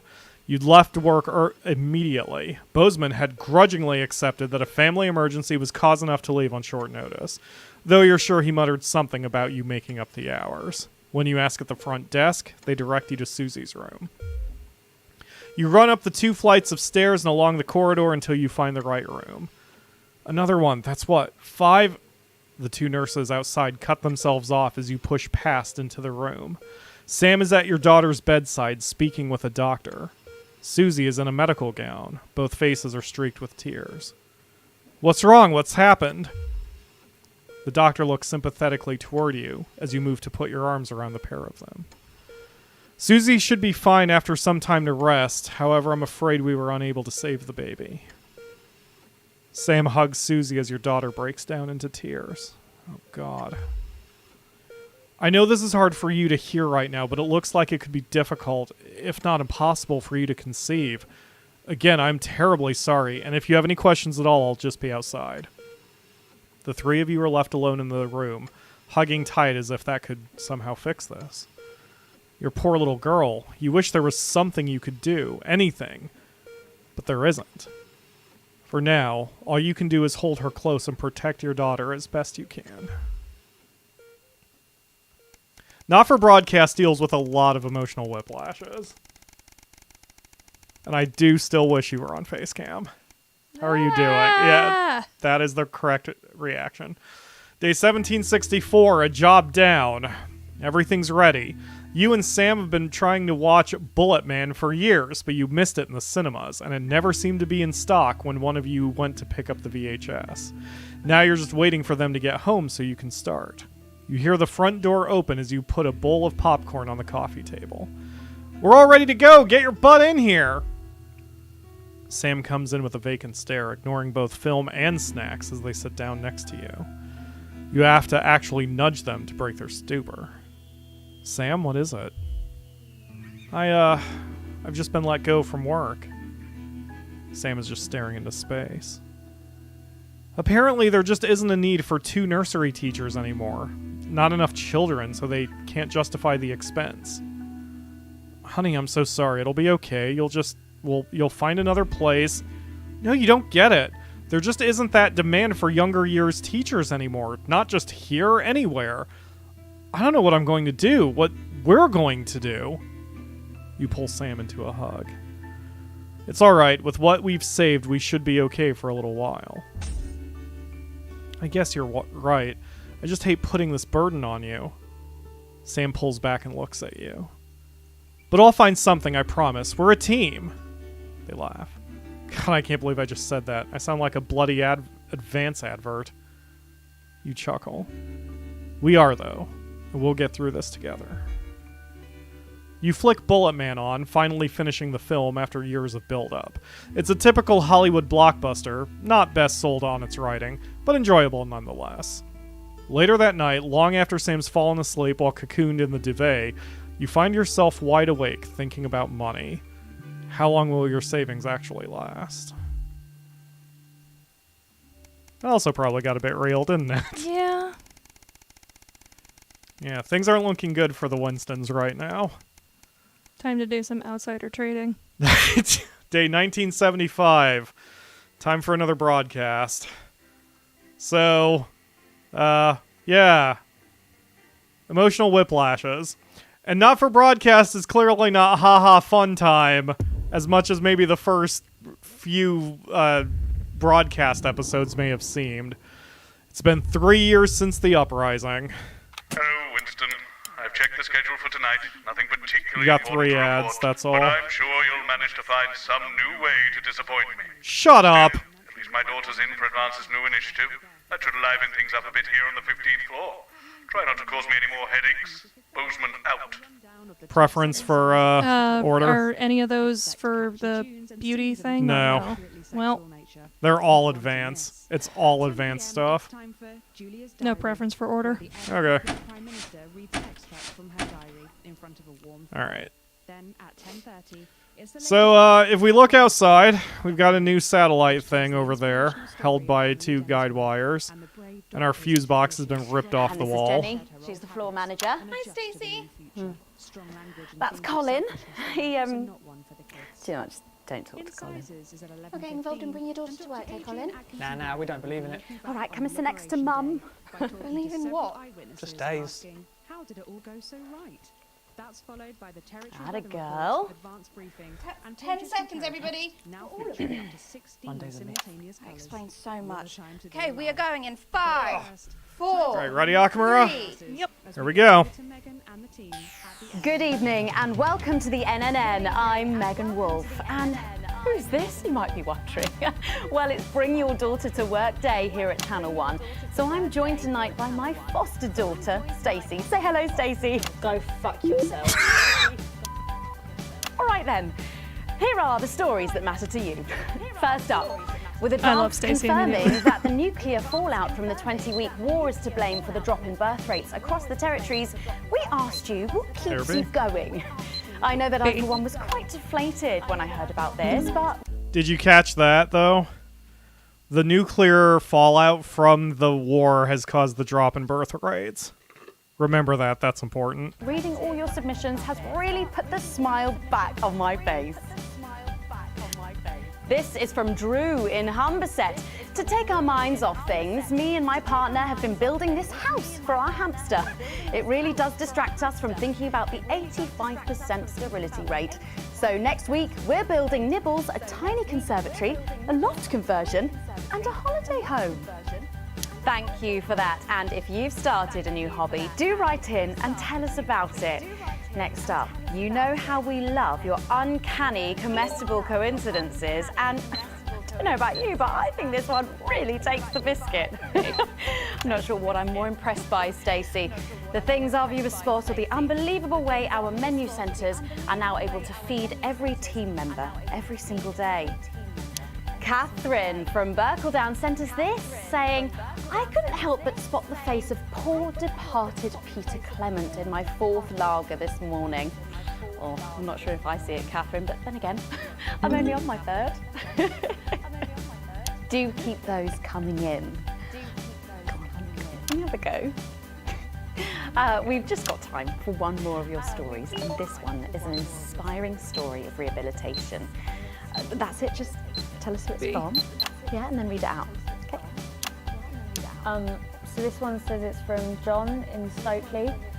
Before I was convicted, I'd never read a single book, but since I was released from Betterman, I haven't been able to stop. I'm even working at a library, and on our lunch breaks, Mr. Wordyworth spells out my tattoos. Mr. Wordyworth. We absolutely love hearing the way our neighbours and team members have been able to become better people. So do let us know your stories here. You can do this bit, Stacey. No, you're right. Come on, give it a try.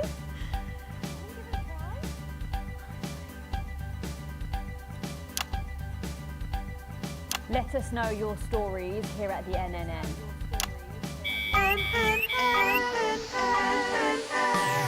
Right, bit of a change of pace coming up here. You'll need to use the SFX buttons for the next segment, but Advance have already selected when and what to use. Simple stuff. Just follow your government orders.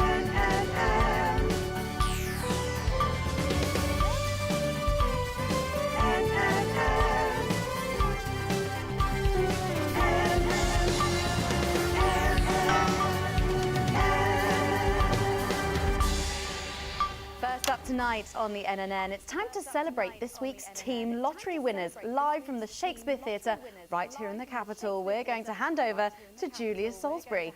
I suppose you don't think much of her either, eh, Stacey? She's got a lot more going for her than you wankers. Okay. Surprising vote of approval there from Stacey. Let's go live to that right now. Oops. Sorry, Megan. Good evening, everybody, and welcome to this week's Team Awards. You still like All the many Stacey? duties I have as team leader, this is by far the most pleasant. As I so often say to you, the uneven past is now, following the demise of Disrupt, firmly behind us. Can I just say real quick? This bitch. Since she showed up, I want to make this clear so I'm not taking it out of context. The character Julia Salisbury has an incredibly punchable face, but that's a testament to how good of an actor Claire Racky left. The actor is awesome, Yeah. especially since she came to the stream last time. The actor is awesome. The character has a punchable face. Just want to make that shit clear so no one takes me out of context. This is the Julia Stallinsbury. And I say to you, it's better now. Whoops, didn't mean to get you on camera yet. I am delighted to be joined here tonight by one of the oldest people in Territory 1. He was born over 107 years ago. Please give a warm team welcome to Alfie Tatchbadger. So, Alfie, you must have seen so much in your lifetime. What have been some of the highlights? Alfie? Alfie? Is he all right?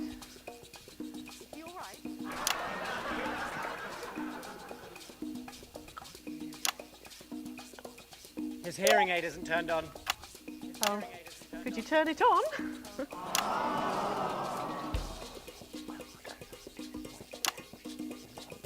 He says it drains the battery. Well, will you tell him that we'll buy him a brand new battery after the presentation?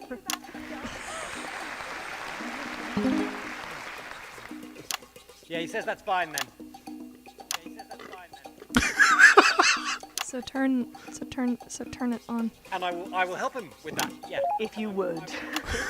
Sorry, can't get the staff. Yeah. We got it. So, Alfie. What? You're 107 years old. Oh, don't bloody remind me. Would you like to tell the audience what that's like?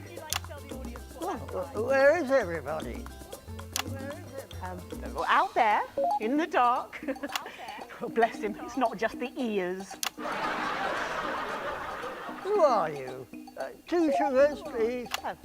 I'm Julia Salisbury, the Prime Minister. I like this story. Who are you really? No, I really am the Prime Minister. Oh, so you're a woman. Yeah, a woman. One of Women them. can do anything men can do these days, Alfie. Oh, can you piss standing up? I can't say I've ever tried. No, I didn't think so. 2 sugars, please, and not too much milk. Shall we get to the awards, Alfie? Are you going to ask me about my life? Well, I'm not sure we have enough time left now for that. So When I was 9, I wanted a pet, so I asked me mum and pap. There was no television then, back then, you know.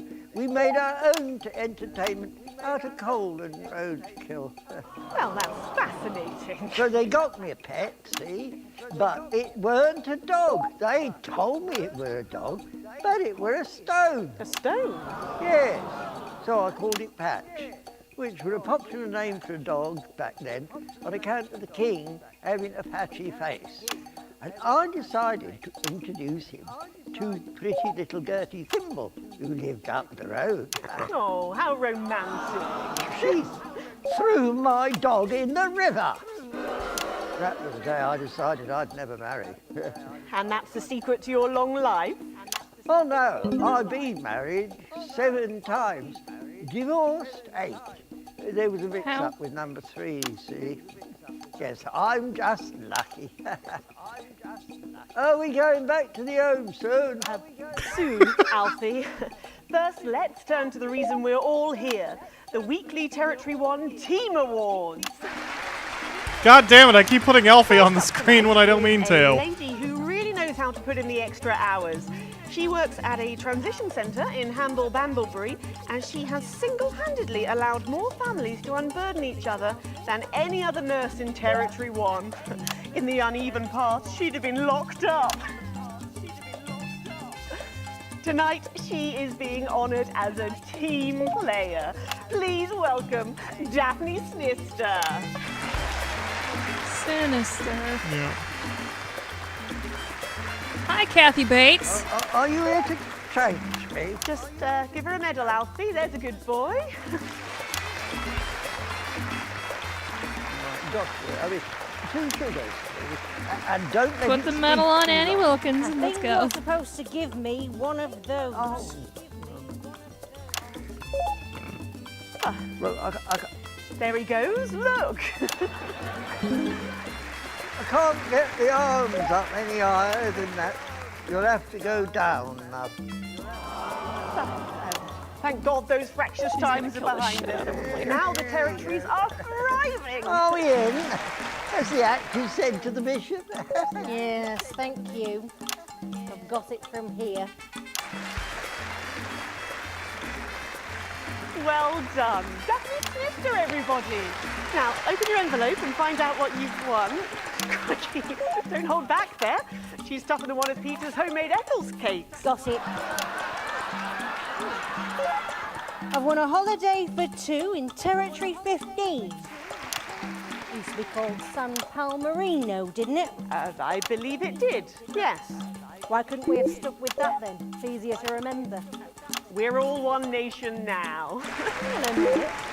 Isn't it still on fire? Daphne Snifter, everyone. Oh, what about my change? I've been in these white pants for 3 days now. We'll get to that, Alfie. Right, you are, love. Next up tonight is a couple from Farnley who, after a rocky start losing their family's ill-gotten gains to the Assets and Wealth Act, have really embraced the new future, setting up a community farm and petting zoo in their local area for all the local children to play. Please welcome Otho and Lobelia, Jackson Randy-Gannett. This looks probably pretty easy, but I've never concentrated on anything this hard in my life. You know, when I was in the trenches, I had a pal called Scotty Wilson. He was from way up north, so I didn't understand a bloody word he said. But he were my best mate. Should we just grab them for ourselves? Probably for the best. And his best mate was Smudger Hayes. There was them two, Fiddly Eric, Unstable Terry, and of course, Leggy Sidney.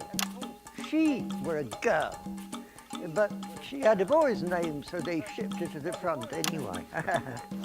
First girl any of us has ever seen close up. She's dead now. They all are. Smudger and Scotty never made it home. Fiddly got shanked in Frankfurt prison in an argument over an olive.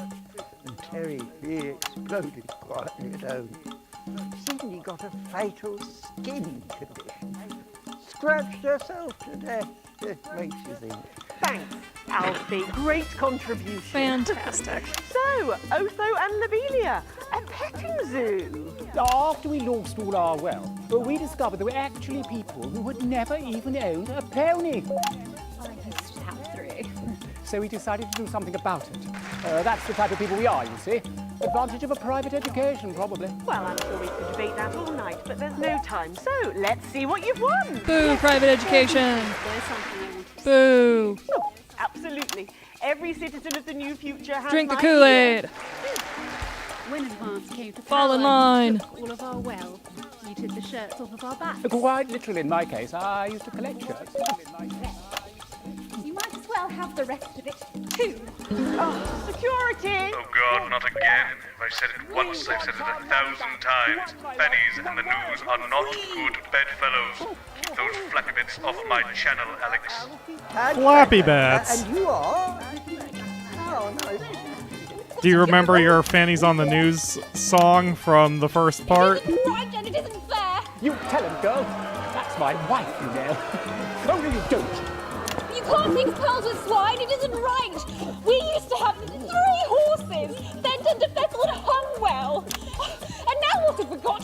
2 mangy goats, 1 mongrel dog called Kenneth, and a rooster that would bloody shut up! Can we get this over quickly with, please?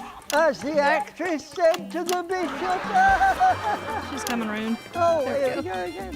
Hello, Alfie Tadge Badger. Pleased to meet you. Stop them!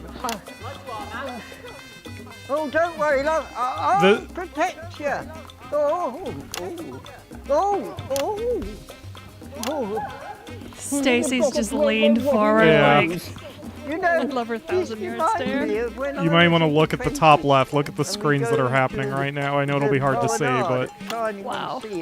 keep watching. Girls on the beach. Everything was black and white then, of course. We'd visit the Penny Arcade and try to win a block of lard to take home for the family. You couldn't buy lard in those days. You had to win it. Oh, it was so much. They are beating her down, Boys were yeah. boys, She is girls naked were and defenseless, girls. and there are two of them Everyone else beating was on her. recruited by the circuses. There were loads of them, you see, circuses, with their big tents and their candy floss.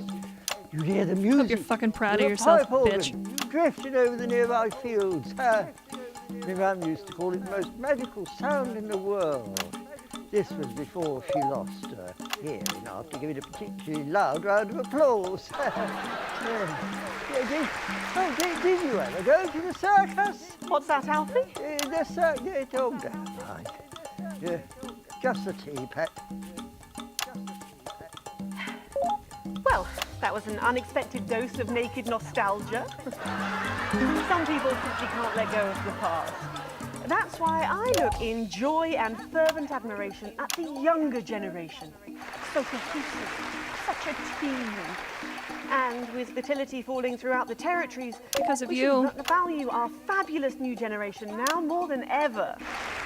Our final winner tonight is a go-getter who really went and got 'em, helping to root out more than 170 disrupt collaborators in his own neighbourhood.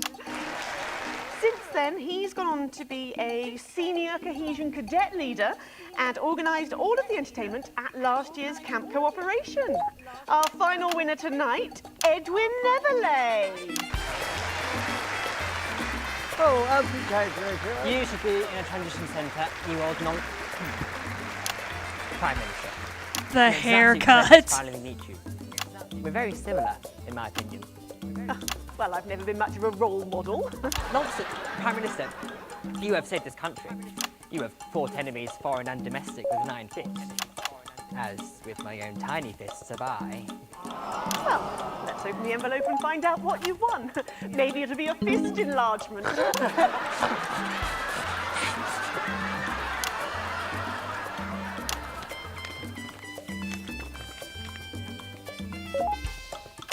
A year's internship as a behaviour coach at Betterment. Let's show the fools where they went wrong, eh? Well, actually, Betterment is about rehabilitation, Edwin. Absolutely. And if they don't reintegrate, we retaliate. Just like you did on Liberation Night. Thank you for this award. And stay vigilant. Report the non-cohesives. Be a team player. That concludes tonight's awards. Join me next week when, hopefully, things will be a lot more normal. Back to you, Megan. Prime Minister Salisbury there at a highly eventful team awards ceremony. Any thoughts on this week's winners, Stacey?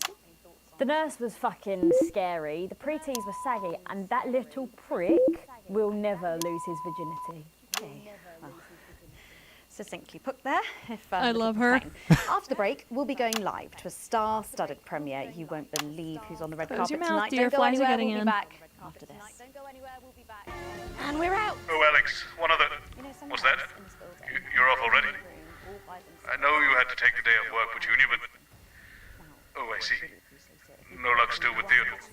I'm so sorry, darling. With a bleep button every time you do. Do you think we could try I'll speak to you later. Winston can go fuck Oh, Alex, I completely forgot what I was going to say. Blast it all. You're lucky your Susie's a key worker and exempt for today. into some kind of tragic cosmic disaster. Yeah, that. Even as they still refuse to feed their own. Do you reckon he's watching us somewhere? Susie doesn't need to see this shit right now. No. Jeremy? They will never damage our will. Are you receiving us? Are you fucking lucky? Oh, right. So she can swear. Ooh, I got an A on that? That Well might done. have been my best score on that particular one. I felt better. I've got the rhythm back. Took me a second to get warmed up.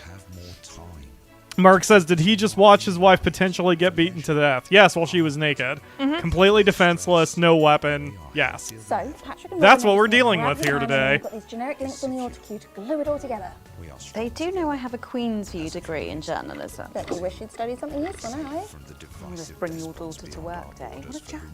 Where is our honoured guest? She's probably sniffing around that boy band.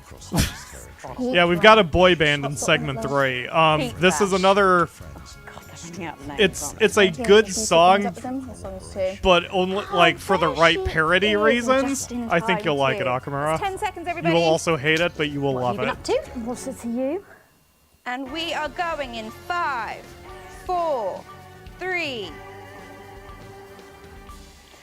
Welcome back. Stacey's still here. Wishing she wasn't.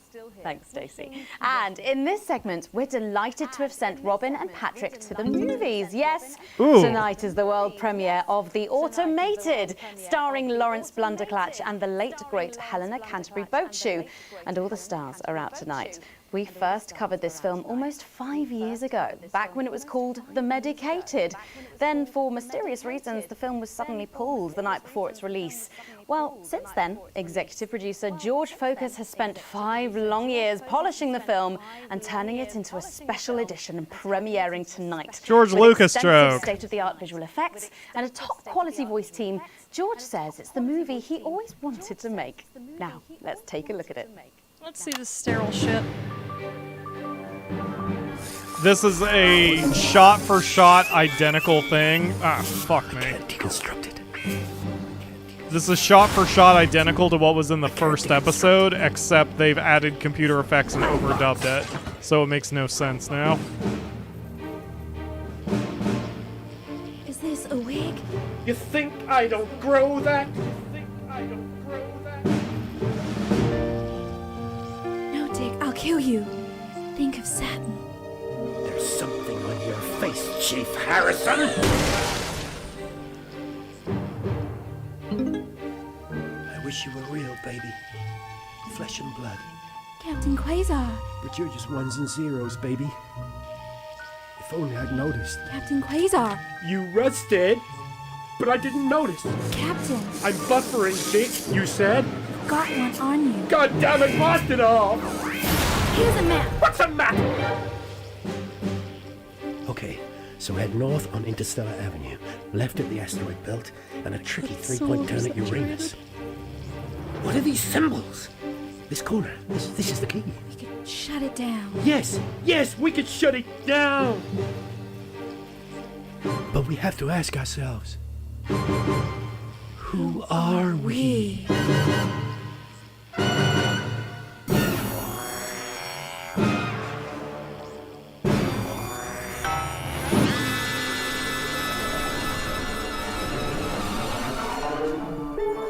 Gosh, thrilling stuff. What did you think, Stacey? Thrilling stuff. What did you think, Stacey? The robots were alright, I guess. They certainly were. Let's go over to Robin Short now in Western Square, who I believe I know, I love is the Stacey. star of the show. Robin. Well, Megan, I'm here in star-studded Western Square, and I'm hoping I'll be able to grab a word with Lawrence Blunderclatch, though, of course, he has famously Nisi is here avoided our demanding show her own since microphone. us airing him losing We're it. out of mics, baby. Who knows? Perhaps it'll be water under the bridge. Maybe. Fuck off! Fuck you! Oh, shit. Fuck you! That's what you look like, isn't it? Lawrence's blunder patch. You animals have destroyed Helen and I. She wants in your Haven't lap. they, darling? So fuck your questions. Fuck your interview. Oh, God, hard mode Fuck you on engage. camera. Fuck you. Fuck you. Fuck you. I need CD1 on the table. Fuck you. I have a cat ass directly under my left armpit. That was amazing. But Patrick is with Lil C, who wouldn't dream of such language. Patrick. And Oh, you, God, Little Robin. C. Fingers I haven't crossed. seen this one. I'm joined here by she? pop icon. It's Lil C. Are you, She's doing and her father. Are you going to Shia a LaBeouf. And alien worshipper. She's going through a Sia more than anything. Howdy. So, Lil C. I don't know if you remember her. She wears She that knows what she's huge done. freaking wig. Oh, yeah. Well, we love this look. Is it one of yours? No, you know it's not. We don't do that anymore. Yes, of course. Your clothing label went bankrupt, didn't it? Yes, because a certain TV show failed to fulfill their contractual obligations. Oh, I didn't get this in my last two. This is because during her interview segment, Disrupt tries to hack, and you probably went full Disrupt on it. Yep. I let her talk, so that's why this is happening. Okay, I haven't seen this one yet. Oh, you look great. Well, that's probably due to her new cosmetics and wellness brand. Well, I'm not sure that it is. Let her show you. This is our new eyeshadow palette. She calls this one Glands. Wow, it's scented. Wow, that was a surprise. And this next one, this is our new lipstick. We call this shade Lips. Oh, wow. Why is it so salty? It's organic. And this, our next one, this body spray, this is a body mist which Gonna go right in the rebalances face, your isn't it? hormones and actually smells like fertility. Oh, right. Yeah. Wow. You feel that? Yeah, that burns. Oh, All this is part of Lil C's new range, straight from my veins. oh, good lord. Breeze Craglar! That's why it's so salty. So, you're retiring from the Oh, music they're industry. off-brands. That must be hard. Well, she's way past her prime, Patrick. It was very hard for her to accept at first, but the industry's very, very sure about these things. Well, you sure we can't convince you to release just one last album? We do actually have another album ready, but that's for the label to release in case she dies over the next 10 years or so. Oh, really? Well, given the way she's going, you might get it by Christmas. Well, we better let you get back. Now remember, we need the money. So, she's also available for parties, weddings, funerals, and bar mitzvahs. Well, thank you, Lil C. That's Lil C there. Oh. Ledge says he could it looks like smell Robin has got hold of the Jay's mascara us. or whatever. Is it obvious? Oh, we've got Jay's Us now. It absolutely is, Patrick. Jesus, I almost can't believe you're here. How have you been? You know, I like to walk amongst the peoples every now and then. It makes them feel close to me. Right, yes. And to be close is to be human. And to be human is to be apart. Oh, that was good, write that down. Hey, Rachel, write that one down. Okay. It's good to see you've done so well for yourself. Thank you, my child. You know, I have you to thank for that. If it was never for your show supporting me and my music, I never would have transcended. Now, there are rumours going around that you might be running for office. Is there any truth to that? Yeah, that's absolutely true, yeah. But you're aware that elections have been suspended in the territories? No, I'm not running to be no prime minister. Oh, you're not? No. I'm gonna be king of the moon. King of the Moon? Yes. No, sorry. You're running for King of the Moon? No, not running. It's my birthright. And does this have anything to do with promoting your upcoming hip opera, Jason Space? Hush now. Cynicism is so unmoon. Okay. And how long will this last? Will it go the way of last year's Living as a Mouse fiasco? Or maybe your foray into ventriloquist beats? I don't make the moon rules. I merely live by them. So, are you looking forward to That seeing must the be some automated? good fucking kush. No, I don't believe in film. Thou shalt keep thine image still and holy. That's track 4, Jesus Christ Megastar. Okay. Thank you for your time and good luck with your new life in space. And with you, my child.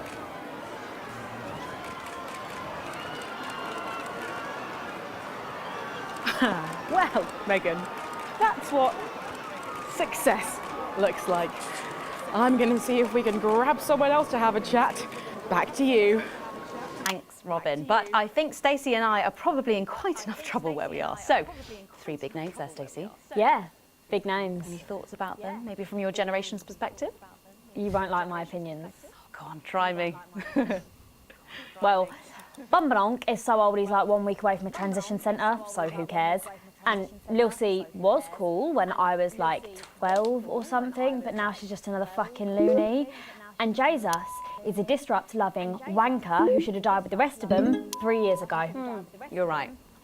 You agree with me? No, you're right, I don't like your opinions. But thankfully, we can go back to Patrick now, who has another familiar face to catch up with. Oh, Patrick! Yeah, so she's anti-disrupt. Fuck her then. We're on the edges of our seats, Megan, except we're standing. I apologise if I get overexcited, but any moment now, we're going to meet with the cast of the hottest new TV show. It's on every Saturday night. Have you guessed it? Yes, it's Big Chris's House of Chris's. I haven't seen this and either. Here's the man himself, Big Chris. Hello. Hey. It's good to see you, Big Chris. We love your show. Oh, thanks, mate. It's really good to be here.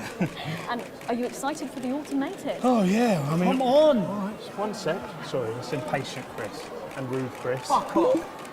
Are the other Chris's here as well? Yeah, some of them couldn't make it, but some of the boys are here. Hello, we've got Posh Chris, Quiet Chris, and Remorseful Chris. Oh my. Pocket Chris is around here somewhere, but I haven't seen him in ages. What about Chris Reloaded? Oh no, he's not. He couldn't make it. But Chris 2 Electric Boogaloo's here. Oh Jesus Christ! It's Mormon Chris. Hello. Hi. Have you seen Cardboard Chris? There he is. Oh wait. Look, I wouldn't normally ask this, but spill the gossip. Is there anyone in the cast you don't get on with? Wow, everyone would think it would be Killer Chris, but he's all right. Yeah, he's really into crosswords. I think it'd probably be Surfer Chris. Oh, bummer, man. Or Disco Chris. Ow! Honestly, he's god awful. Bit of cheeky celeb insight there. Oh shit, I better go actually, before Sheriff Chris and Chris Beard fall out again. Oh no, I'm sorry. Too many I've got cooks. to go, too late, sorry. Too many See you cooks. inside, No, yeah? thank you, Big Chris. Amazing. Megan, you know, I've heard the production have actually had to hire out a separate screen exclusively for them. I'm sure they'll love the movie. What a pleasure to meet with such varied and talented stars. Megan. Thanks, Patrick. What a colourful interview there on what looks like an amazing night. They certainly know how to make an entrance. I hope. And the automated really does seem to have unstoppable written all over it, because despite Boris Horsey in Hours magazine calling it Lawrence Blunderclatch's overly long suicide note, in a review which ends with the words, and he hasn't even had the decency to see it through, the film, which is free to all residents of the territories, has seen record pre-bookings and looks set to run for months and months. But let's go back to those lucky few seeing it tonight. Oh, I'm so jealous. Robin, you seen anything unusual there? Well, I thought I saw some leprechauns in the green room, but I think it might have been someone's kids. But I know, they just keep coming. And here are some more famous faces, or famous brains, I suppose. It's Dr. David Wan and Dr. Ingrid is also here. We have been following your plight so closely on our show over the last few years. What's it like to be back on dry land? It's so wonderful. I'm still not used to it. Every time I see the sun, I want to just scream out in joy. I'm grateful every day to your viewers for their support. Without them, well, we wouldn't be here. I love her accent. Yeah, it's fine. And am I right in thinking that you two have a lovely little boy together? Dante's 3 now, and he's gorgeous. Oh, what a beautiful family. Not since she left me. Oh, excuse me, I didn't mean to, It's fine. Oh, it's fine, is it? Well, what happened? Well, you know, the normal story. Sometimes things aren't as easy as they were when all you had was a cave. No sooner was she able to see me in daylight than she was zooming off with a moron. Oh, she's not a moron. She's a doctor. A dermatologist is not a doctor. So sorry about this. That's I'm sure she's got lovely skin, but forgive me if I don't ask her to do a coronary artery bypass. If you carry on eating those pies, you might have to. Here we go again. Very good. We can't all have paws as clean as hers, can we? At least she doesn't have a PhD in biomechanics. You take that back. Well, thanks to you both for pushing the boundaries of human knowledge. Arsehole. Crikey! Well, the movie's about to start, so Patrick and I are about to share a box of overpriced popcorn. Back to you, Megan. Thanks, Robin. Lucky you, and enjoy the movie. The Automated opens in cinemas across the territories this weekend. What a star-studded event, hey, Stacey? Who cares? No one goes to the cinema these days. Of course. We'll be back after these messages. I still go to the cinema. You should get yourself a video recorder, like the one at the home. Yeah, I've got a video recorder. It's just not the same, is it? You're right, it's better. No unevens chatting and chewing all the way through. Oh, what about a kiss and cuddle on the back row? Doesn't that happen anymore? In public? What's wrong with you? Nothing's wrong with me. Feeling better? All right, you are. I've got to get set up for heat rash. I think Ronnie's on something. I know he is. It was on his rider. Apparently it's medicinal. Ronnie's always high. Give him orange juice. My God, she speaks. He's a stupid cunt. And just like that, you wish she wouldn't.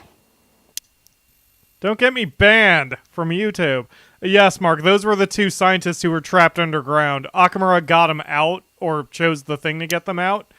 And so they got out, they married, they had a kid. We saw the child earlier, but it was pretty quick. It is a tiny baby that has mushrooms growing out of his head. Ew. That will actually become relevant in the ending, so strap in. Sorry, but if we can't be polite, you're going to have to wait in the dressing room. Oh, here comes the boy band musical number, so... Oh boy. Have fun / I'm sorry? Kind of depends on how you feel about boy bands. You'll actually probably like this one, Mom, even though you won't get the references.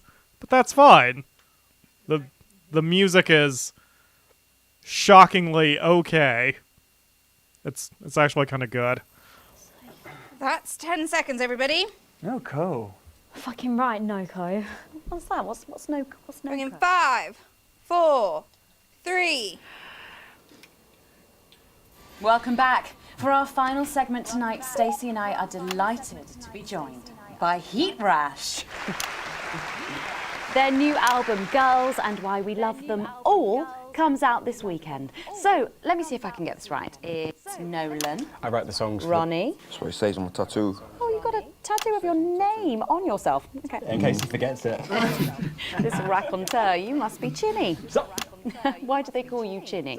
It's because of this ugly old thing. I don't know what you mean. God, you're so fucking embarrassing. Dale. Crikey, Dale, you do not look old enough to be in a band. I get that a lot. I'm actually 23, the oldest one. I have a growth disorder. God, I'm so sorry. I didn't know that. It's so co-pretty. He's only messing with you. He's actually 58. Okay, right, I see. You're going to be a handful, aren't you, boys? Mum. And you must be TP. What does TP stand for? Tiny prick. It stands for team player. I see. How long have you had that nickname? Ever since Nolan decided Terry Prodance was a shit name for a member of a boy band. No co, Ronnie. Yeah, no co, Ronnie. Sorry, what does no-co mean? It's the opposite of so-co. Ah. Fuck's sake. So-co. Yeah. So cohesive. You pretees say cool. Right, okay, thank you, Stacey. Sorry about her. Not your fault. She's uneven.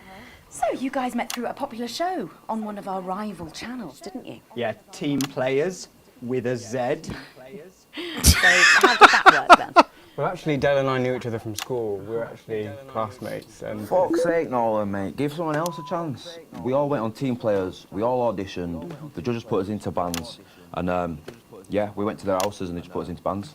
it's an example of how we're greater than the sum of our parts when we work in harmony. And occasionally singing it. So every week on the show, they get these bands and they give them a song that the producer just found. under the bin somewhere. Actually, I Thought- write the song. And the public would phone in and decide which song they like best. Right, and then the losers would be eliminated. I love Stacey's 1,000-yard stare. No-co. Pretty, so no-co. The band who get the most approval get to play their song again. Sure. So what happens to the losers then? Mum! What do I keep doing wrong? We don't use the L word anymore. You mean losers? Would you please stop saying that? That word is a pejorative. It's a word designed to diminish. At Go-Getters, I learned very early that we only win when everybody wins. But, sorry, that's not real life, is it? That's just sports board, no? Thought you were Soko. I am so good. Nah, you're a shrinker. Can't be friends with shrinkers. She doesn't know what you're talking about. She doesn't understand. So I do understand, actually, Stacey. What's a shrinker?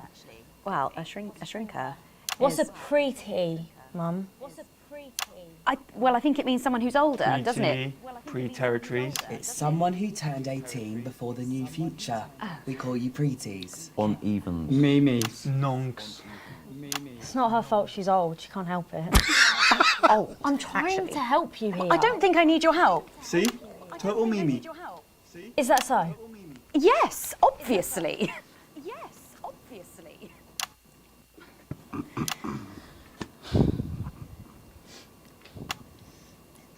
You know what the real problem with you lot is? You just can't get over the fact that your beloved Disrupt are gone and you just don't fit in anymore. But the truth is, Disrupt were violent, no-co, bricks being led by a fucking psycho. I'm glad they lost, and you should be too. Listen, not everyone over 30 supported Disrupt, Stacey. Not everyone, no, but one fuck-off lot of you did. Soko, Stacey. Soko. We've all learned maybe a little bit more than we expected to there. I'm genuinely delighted to have met Heat Rash. And before we end the show tonight, I think you're going to sing for us, aren't you? Yes, that's right. We're going to sing a song from Girls and Why We Love Them All called Pieces of My Heart, which is about a real relationship I have with an actual girl. Oh, Nolan, give it a rest, mate. No one cares. Go on, let's get on these stools, lads. Right.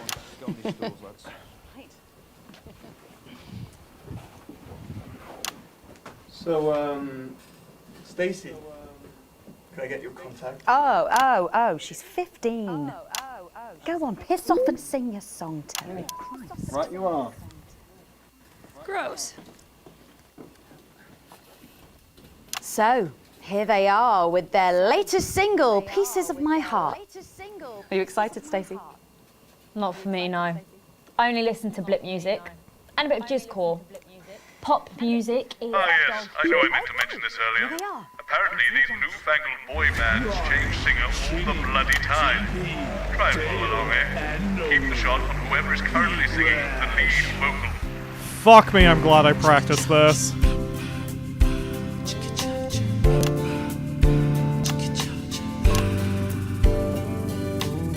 I saw you standing by the menu center with a brand new pair of Lakers, baby. Do you remember? You took the first of the pieces of my heart. We wandered into a bush and grabbed a vodka instead. Took our assets and our wealth and drew them out of the bag. I gave you little pieces of my heart.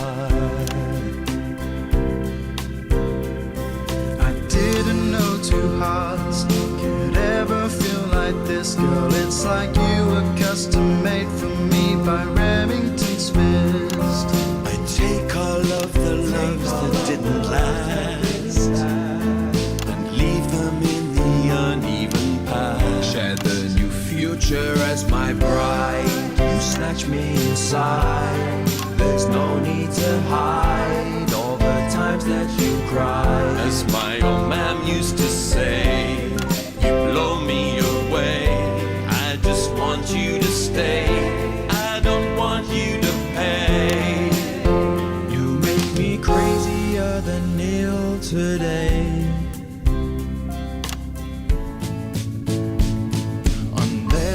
graduation night, girl, I was sitting beside you.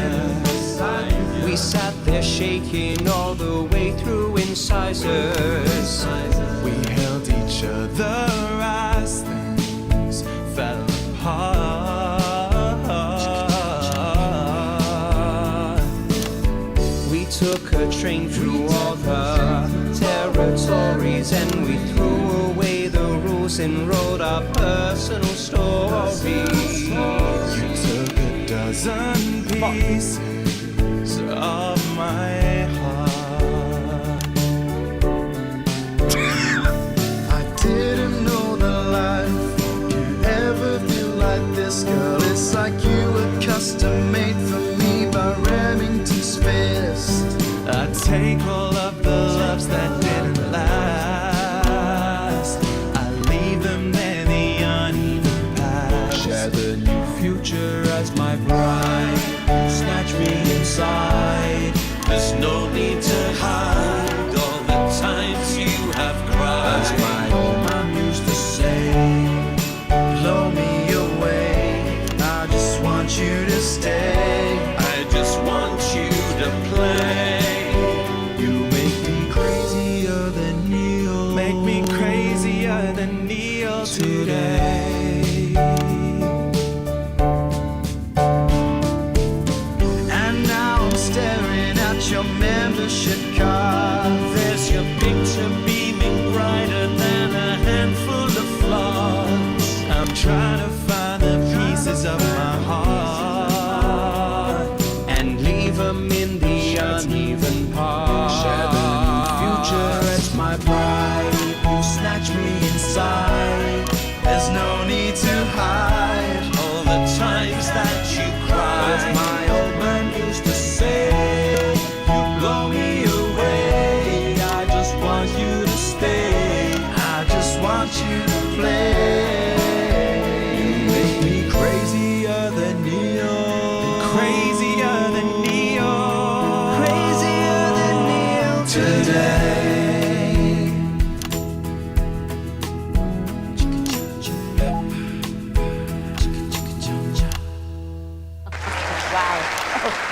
Fantastic, thank you, Flash. That was actually really good. Best of luck. Thank you for coming in. Now it's almost time for final thoughts tonight. And I've actually asked Stacey to write a few, and they're just being programmed onto the auto cue now. Now I have no idea what she's going to say. So fingers on that bleep button in the broadcast room just in case. You got it, Megan. Take it away, Stacey. Take it his way, swears a lot. My name is Stacey. I guess you know that by now. Don't know why I put that in there. Anyway. I don't watch the news. There's no need.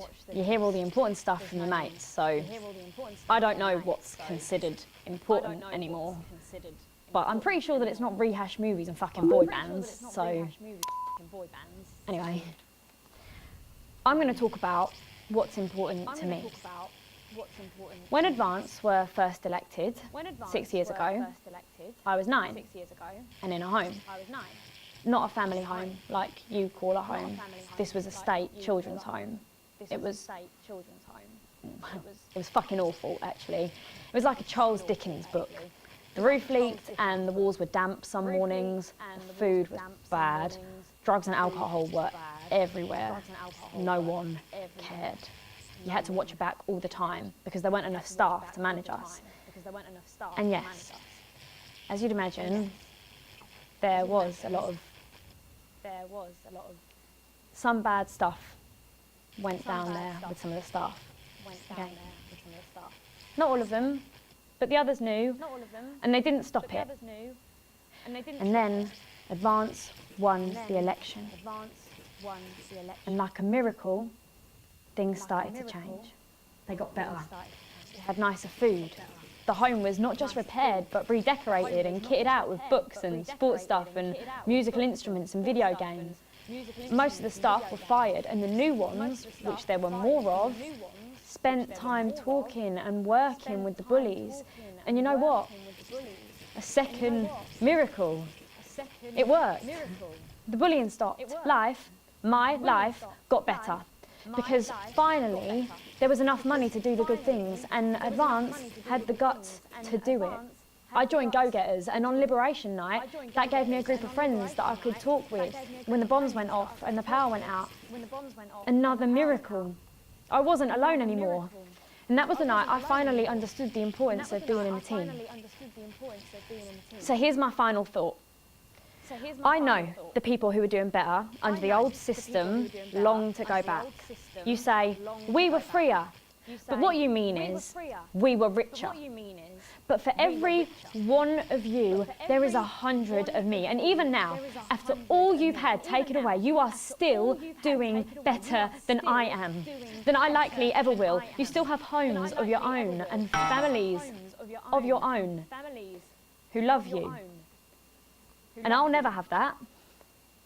So maybe you should stop looking for the worst interpretation of everything this amazing government does and realise it's not for you. It's for the millions like me. And you can cry and bleat all you want, but you're never going to get your money back because it's already been spent on miracles. Wow, thank you. Stand by. Stand by. Let's keep making tomorrow better. And we're out. Is that all right? Yes. Yes, that was more than all right. Nicely done. I think you might have actually given them something to think about. So I guess you're going to be taking me back to the home now then? I was thinking we could go out somewhere and, I don't know, have a meal, talk about our options, if that's okay. Of course, Miss Wolf. Security will be standing by. Thank you. So they're always there then? There was a thing a few years ago now. Oh, with that Jeremy bloke? I heard about that, everyone did. Were you here back then? Doesn't look old enough. She's growing on me. Yeah, she does that. You all right, Akamura? I heard you doing kind of a stutter breath at the end there. I know her actor, I didn't get her name, but Stacy's actor fucking knocked that out of the park. I feel for her and for all of the good that Advance does. Millions of people died. Yeah. It's nice that they're not fully portrayed as, like, black and white. There is grays. It's a little, like, the narrative is trying to push you a certain direction, gently, but you don't feel 100% horrible siding with Advance occasionally, you know? No. Like, also, I A+ that, so I'm going to pass myself on the back. I feel was a controversial but okay decision, but murdering millions of people overrules all that. Mm-hmm. Yep. So yeah, I love this game. It's so good. Well, you got a small bonus. We got a small bonus. I am really surprised I A+ that last one. That is the best score I've done on the musical segment, but whatever. I'm getting better at reacting to those. Now that I know there are the colored lights under the TVs that show you which is the proper camera to use, during the musical segments at least, I'm locking my eyes onto that. Yeah. Well, everyone loves you more. Everybody, for the decisions you have made. And as Disrupt says, it's not over yet, Akamura. Nope. Does that give you hope? It does. Alright.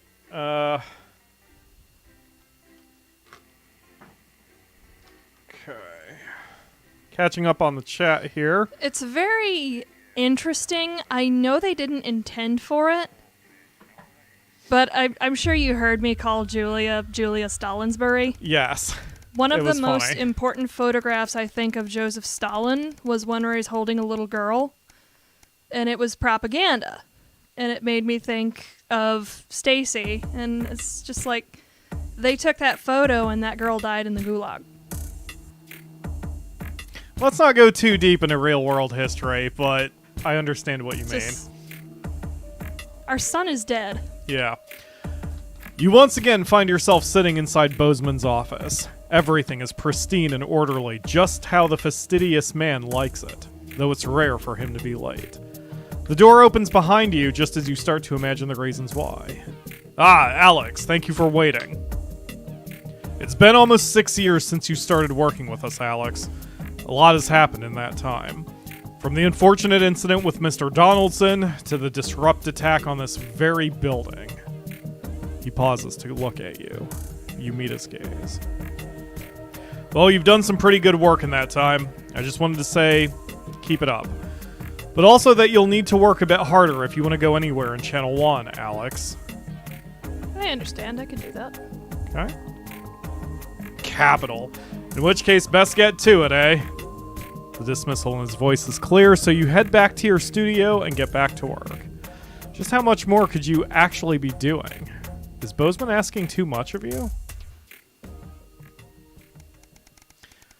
Lakebane says, how did I go from fairly well off to worryingly in debt? Wait, why did we spend oh, because our spouse Sam was fired. I think we had to spend money on something. Oh, you spent money on the anniversary. I did. Yeah, so those two combined kind of dropped it. I'm surprised the small bonus didn't elevate us a level, though. Day 2303, a foregone conclusion. It's late. It's been snowing all day, and unlike everybody else, you've stayed inside as much as possible, keeping warm. Normally you enjoy the snow, but today it's been nothing more than an irritant. Still, you've got tomorrow off as well, and might actually be able to enjoy it. This feels like us, Akamura. Sam always gets excited when they see snow. When they were younger, they'd always wrap the kids up and take them out to play in it. It's been a while since that happened, though.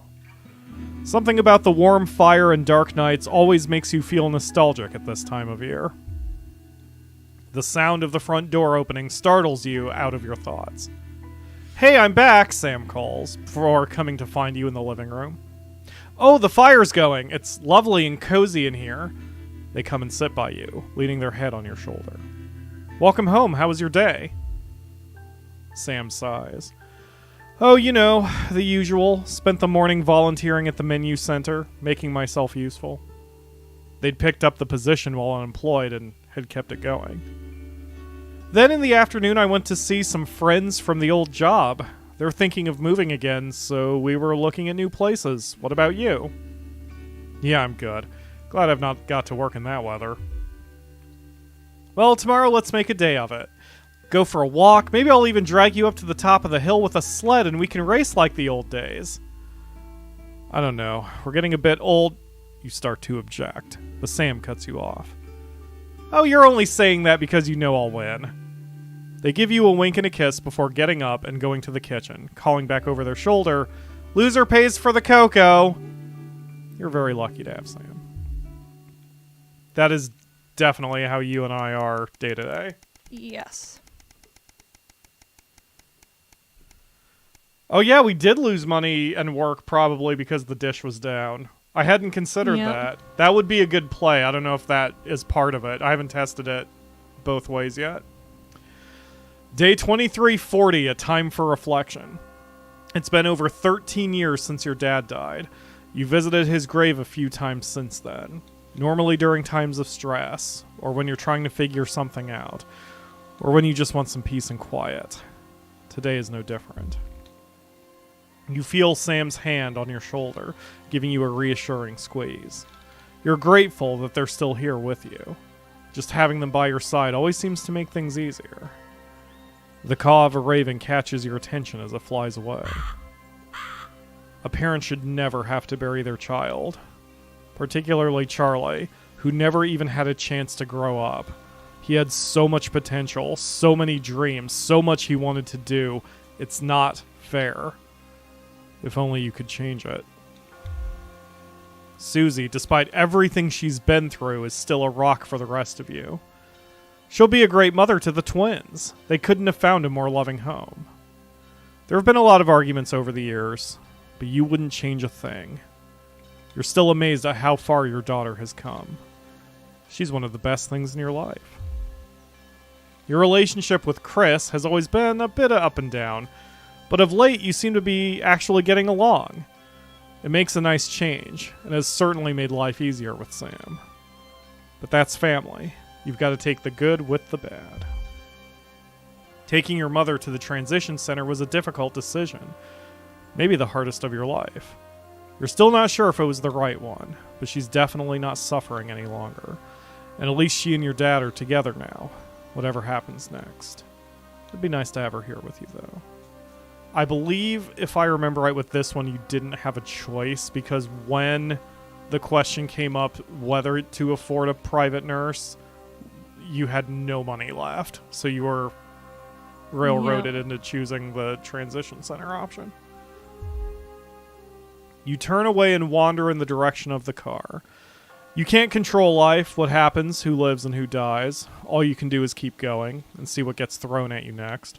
What is life if not a series of little decisions that define us? And we'll never know which ones could take us one way and which would bring us here. It is interesting that this takes place in the 80s. Yeah, although since it's an alternate world, I mean, who knows? They probably just wanted to ground it there. But yeah. All right, we are entering the last broadcast. Now, I'm going to warn the Akamura and a few of you who I know have ADHD and the like. During segment 2, there is a lot going on. A lot of audio things going on. It's not necessarily interference. 7 years since the election. I'm going to pause as soon as we can. It's not that there's a lot of like the interference or the electrical storms or all that. It's the way the scene was directed and acted. I'm only giving this kind of little content warning because I know how brains and ears can work in that respect. It's a lot of noise. Part of the reason is that there is a plot reason to why they want you to feel annoyed and pissed off during segment 2. Because it has to do with the ending. And again, I don't want to spoil any more than that, but I just small content warning. It's going to get real noisy in the second segment. I'm going to mute that second screen. Like, I usually use it so I can hear and time the censoring better. That's why they do that. But I'm going to keep that off to try to help you guys a little bit. Just be warned that it gets noisy, okay? Especially for you, the Akamura. I know that's going to kind of drive you a little crazy. Gonna mess with me. Yeah, just try to hang on and just care more about the plot than, all the garbage I'm doing. So, here we go. Alex, good evening. That time We have again, 3 ads. They're all and all that. forced. Do you care about order? No. But just so you know, the problems with your equipment continue unabated. Locked buttons, screens flickering on and off, sparks and the like. I'm sure you'll manage without issue. Oh, and don't forget, you've got free reign of the SFX buttons now. Make sure to use them to keep the show lively. Cheers. Great. Segment 1 is not so bad, so I'm going to leave the volumes where I usually do, but segment 2, it's going to get a little rough. He's been up to since the cancellation of Insiders. What have you got me? Apparently, it's mainly jigsaws and arson. At midnight, No, come on, seriously. it's the full Don't even a cake. territorial weather, I'm sorry, fertility no. and birth report. And that's Okay. followed at No 12:20 by the Glenfinnan-Ogoth Valley. How old are you then, Male Cole? Voice Okay, Choir, here we presenting go, their first big professional smiles. I've actually gained a year. territorial I celebrated outfit to bring 44 to last life year, programming but it's actually so this year. suitably uplifting Brilliant. You're 44. I'm going in 5, It's time to hand 4, over to Megan and Here we go. for the nightly show. Good evening and welcome Spice to it up with some audience responses, Alex. I'm Megan and I'm joined as always by the inimitable Robin and Patrick. How are we? Well, we have got so much going on tonight. I'm excited. I'd say I'm about a 12, Megan. On the excitement scale? Yeah, exactly. We have got so much SoCo stuff coming up. We sure do. We have celebrity chef Jordan Brankley who will be cooking up a storm. We'll be announcing the winners of our big competition, Visions of the Future. And we'll be joined by a very special guest for a game of Wheel of Truth. And I'll even be showing you how to make your own Leaders' Day gifts. We've got all of that and so much more tonight on The Nightly Show. Coming to you live from the gym. Coming to you. We are not just soldiers. We are doctors, scientists, and poets. I'm glad you're We are all alive. these types because we are you. We will look for the truth, and unlike this channel, we will show it to you. You will hear some frightening things about this government. They are chilling, and they are true. We have the evidence. Understand this. There is something wrong with the food.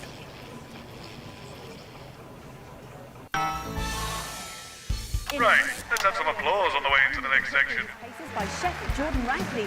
But first, we know you love them, so Robin's going to give us an update on our lovely nightly show pets in Pet Corner. Splendid, that's the ticket. Well, Megan, first Splendid. up we have our hamster Lord Cheeks. Now, he's a squat winter grey with the scientific name Adipem stultus, and he lives here with us in this cage.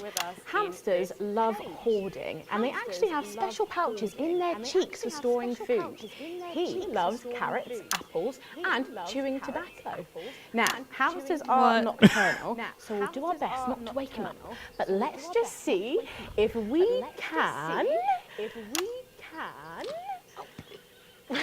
Well, the door has been left open. Maybe you shouldn't be feeding your hamster chewing tobacco, you son of a bin. But I'm sure he will be around here somewhere. Someone's gonna step on him. In the meantime, let's say hello to our tortoise. Now, after last month's viewer vote, she is now, of course, called Slow Barbara. And don't panic, even though it is December, Babs here doesn't actually hibernate. Let's say hello. Oh, she's sleeping. Oh, Babs. Oh.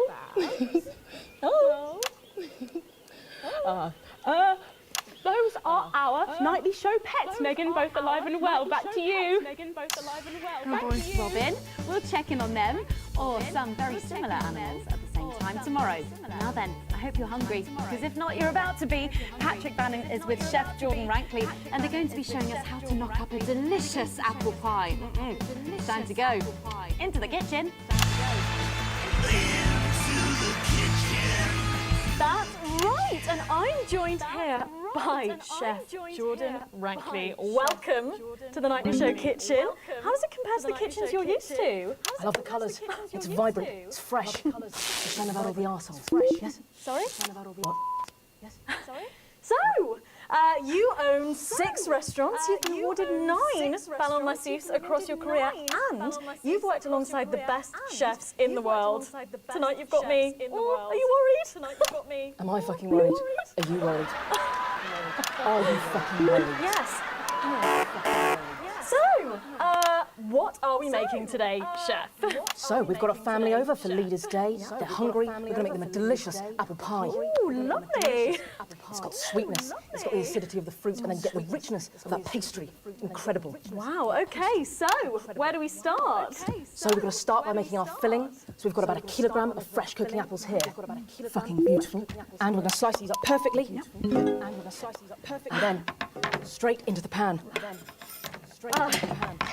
So, your new show, Demon Kitchen Heart Eater, starts on Friday here on Channel 1. So, tell us about that. So, teams of young chefs come into my kitchen, and one by one I destroy them emotionally. And if there's time, I teach them some basic knife skills. Fuck me, Patrick.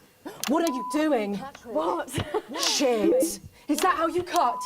Fuck, you'll lose a fucking finger. Oh, don't worry, I've got spares. Right, so once we've done that, we set these aside whilst we make the pastry. Yeah. Bowl. Yeah? Okay. Sugar, butter. We mix that together, and then a whole egg. What are you doing, you fucking donkey? Are your brains the size of that fucking egg? Oh, no, Chef. No. Shit. Right. Mix that with a wooden spoon and work in that flour, okay? Work that into a nice ball of dough, just like that. So, what does the notoriously fierce Jordan Rankley do to unwind? Shit in bed. Yeah. What's that? What is that? It's a bit lumpy. Lumpy? It could fucking pass for a sack of spuds. Touch that. Touch it. Yeah? Pathetic. Yeah. That goes into chill. Now, we're mixing our filling. Okay. Apples, sugar, cinnamon. Apples, sugar, cinnamon. So, You own 6 restaurants across 5 territories. Which is your favourite? Are you mixing that or fucking it? What? Are you going to light a candle? Take it out to dinner? Fucking mix it for fuck's sake. Right, now we're rolling out 2/3 of our pastry. Bit of flour into the dish. And the filling goes next, right? Absolutely right. Oh, lovely. Then we're taking the remaining pastry, rolling that into a round, and that goes on the top. Beautiful. Lovely. Okay. Right. Brush a bit of water around the rim. Beautiful. Now press gently all the way around. And we're cutting 5 slashes very carefully for the steam. And then brushing the whole thing with a beaten egg. Lovely. Okay. She threw the shells in there. Gorgeous. What do you think? Oh my God. You, come here. Come here, you. That's a disgrace. I'd rather jam my eyeballs up my fucking arse than look at that. I'd rather use my tongue to tie my shoes after the fucking shit-kicking contest, do you understand? Then it goes in the oven for 45 minutes. Oh, put your fucking head in the oven while you're at it. Useless. You! Come here, you! You're the worst fucking thing to happen to food since cyanide. Do you know that? I tell you what. Fuck off! Get the fuck out of here! Fuck off! Okay, well, while I do that, let's go now to Megan and Robin, who will be announcing the winners of our competition. Ah, fuck. The future. Fuck that completely up. Well, that looks delicious. If you want to follow along at home, then make sure you write in with a stamped, addressed envelope, and we'll send you the fact sheet. So, Robin, you've got these amazing entries to the Vision of the Future competition. Yes, My score is going to be horrible on this one. It's okay, we're still in the green. Inundated with entries, weren't we, Megan? From wacky inventions to global problem solving, they are all amazing, and we had the best time looking through each one. It was so tough narrowing it all down, so we have some amazing runners-up. In 3rd place, drumroll please, we have Hamish, who's 3 from Lunwelly. He calls this Still Life and Future of God, and it really blew us away. Just look at the line work here, and I can really feel every passionate stroke of the brush. If you look here, you'll see a beautifully rendered, what I thought at first was a smiley face, or perhaps a cat. But I think if you really look, you'll see it's actually a representation of the sin and futility of death through the eyes of the living. Indeed. He's also chosen to just leave art. Which I think is really interesting. If you know Hamish and his work, of course, he loves focusing on the negative space rather than the image itself. Stunning, absolutely stunning, and such talent from one so young, Megan. But next up we have our 2nd place entry. So in 2nd, drum roll please, we have Keith, 41 from Dungleys. Keith, you are sort of aimless towards our younger viewers, but still, he has sent in his idea of the future, which he's calling Ravaged Earth. Indeed, he says in his really rather detailed notes, deprived of basic resources, society will resort to a brutal system of weekly battles to the death, where only the victor may breed. He also says at the bottom here, either that or about the same, but maybe a bit worse. I really love his attention to detail. You can see the sort of gladiatorial arena, and then what I can only assume is Keith himself pulling off this chap's head and shouting, "Come back to me, Linda!" Oh, Keith. Maybe if you spent more time outdoors and less time entering children's competitions, she might not have left. Ow! One there. And finally, of course, it's time to reveal our winner. All our runners-up will receive a day out at an inflatable Happy Land on an industrial estate just off the A40. Sorry about that, Keith. But our lucky winner will win the chance to spend the day at the Department of Change to see how our teammates are actually making the new future a reality every day. And the winner is, drum roll please. Happy with that. Happy with that. About Peter Clement. I didn't like him much. I thought his Man of the People act was just that, an act. But in the 6 years since he's been gone, I started to wonder if he was the only thing keeping the brakes on the team. And I'm wondering if Julia Salisbury realises that when she reflects on his passing. Or worse, that she knew all along. Because then, of course, it's not reflection. Dance, getting involved in the party, aren't they? This one seems to have gone a bit haywire in what I can only assume is an ominous sign of things to come. Well, if our winners have inspired you to make some artwork of your own, do keep sending them in. And yours could be displayed in our gallery here. Well done again to everyone who took part. We're going to take a break now, but when we come back, we'll be playing the Wheel of Truth and making some lovely homemade gifts. Don't go away. We'll be back after this. Right. From what I can tell, the vision mix is getting even worse for wear, Alex. I expect things will be more challenging in this next segment, so be careful. Don't take any unnecessary risks.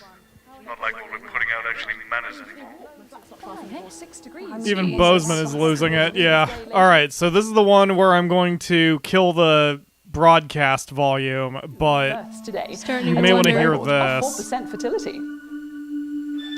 Dwarfed, however, by a massive 9% fertility rate here in Territory 2, who saw an unbelievable 191 births today.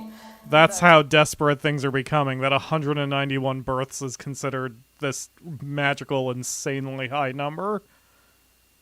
Jesus. Things are pretty bad, thanks to those bombs and such. Lakebane asks if I'm playing Cooking Simulator again, what with Jordan, what was their name? Jordan Parksley? Baisley? Something. That would certainly make Cooking Simulator more interesting if I was emotionally devastated every time I hucked an egg at the refrigerator. We're being stretched again. I've had to use a high-pass filter. It's a revolution, Colin. Well, can you ask them to keep it down a bit?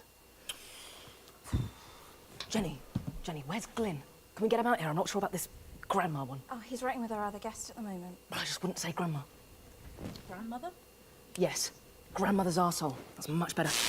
Oh, okay, everyone, if I could have your attention, please. Jordan is scripted. Apparently there's been some sort of disturbance near the studio. Now, I'm sure it's nothing to worry about, but I wanted to let you know that I've asked for extra security, and they're already on their way. Thanks, Sarah.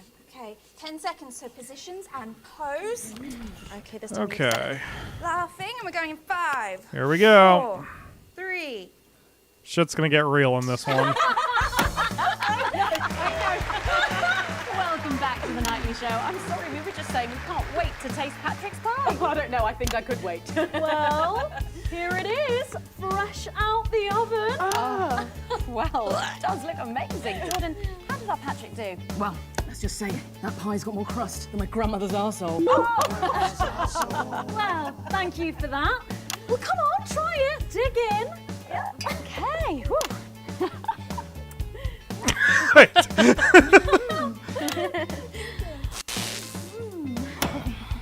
my God. Oh Lord. And a little glass of comfort for Robert, I think. But now you better go and get Are ready you for that next drinking picture. vodka on the job, sir? Yeah, he's dipping into the hard Every stuff. night we play a game of Wheel of Truth with our celebrity guests. But I know what you're thinking. Megan, we've I only think got he one knows celeb that we're guest. letting Disrupt through and he doesn't You as care. reserved. Well then, I better bring her out. One for the state of the nation. And one for me. He's just bummed out over what's happening in general. Team leader. It's Julia Salisbury. Right. Don't forget the SFX buttons. Oh, welcome, Julia. It's so good to see you. Oh, Megan, you look incredible. Stop it. I was just about to say the same thing. Now, don't get too comfortable. It's time to head over to Robin and Patrick as we play Wheel of Truth. With SFX, less is more, Alex.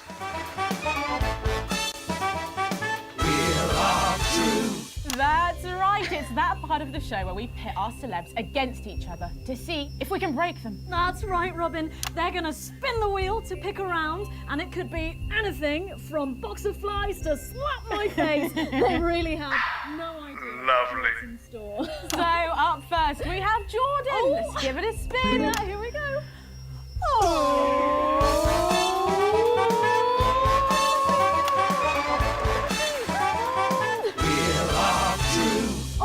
Okay, let's see what you've landed on. Okay, it's fact or fib. Jordan, is it true that you've been known to order takeaway for a dinner party and pass it off as your own cooking? It's one fucking time. One time. Well, I think if that pie was anything to go by, you did them a favour. Oh, not so fast there, Julia. Back to our fib. We've heard you've got a very interesting way of saving time during the laundry. Oh my God! Go on, why don't you tell us about it? You absolute... No, I don't... Okay, what Once, we fought and died for the right to an informed choice. We had journalists we could trust, so we made decisions for the common good. Then we took it for granted. And now we have bread and circuses. So eat your sandwiches and enjoy your clowns while you can. I can't No! Honestly, raise my taxes. We're clearly not paying you enough. Come to my dressing room after the show. We'll sort you out. Oh, are you blushing, Patrick? Is all this talk of bras embarrassing you? Blushing? I'm not blushing. Come on then, you, Julia. Spin the bloody wheel. Let's do it.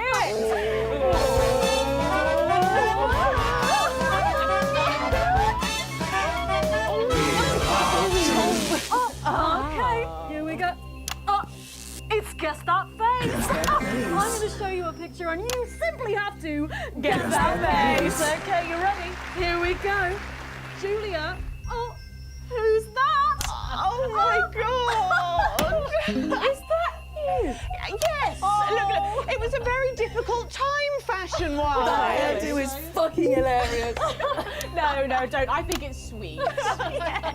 The mullet is as popular now as it's ever been. Oh, well, don't get too ahead of yourself there. Jordan. Oh. Who? Oh. Is this? Does that look familiar at all? Oh, wow! Well, I'm glad I was getting fashion advice from someone who managed to make 7 look like 85. Just what the doctor ordered. I look like I'm haunting that fucking place. Right, we've got to move on. Jordan, let's have another spin. Okay, here we go. This is so painful, but it's painful for the right reasons. I'm jealous of those. Okay. Oh, it's my go, you go. Go on. Sorry, I'm so keen. What's going so much? Oh, well, you're in for a treat. Yeah. It's fat or fish. Okay. If you look under your podiums, you will find a lovely fish smoothie. Now, I'm going to ask you both a question, and all you have to do is answer it honestly, or else you'll have to drink the smoothie. Okay? Are you ready for the question? Yes. Here we go. Yeah. Which of your esteemed hosts is the more talented one?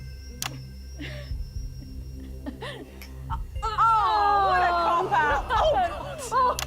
How is it? How is it? Fucking putrid. Oh, we made it extra fishy. I need my fucking mouth. Do you know how much these taste buds are worth? Well, we've got time for one more quick spin, so go, Julia, go!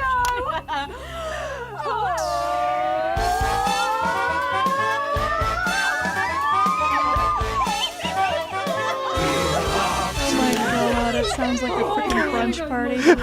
Okay, so, Julia, take a look in that box under your desk. Imagine hearing it with the delay also.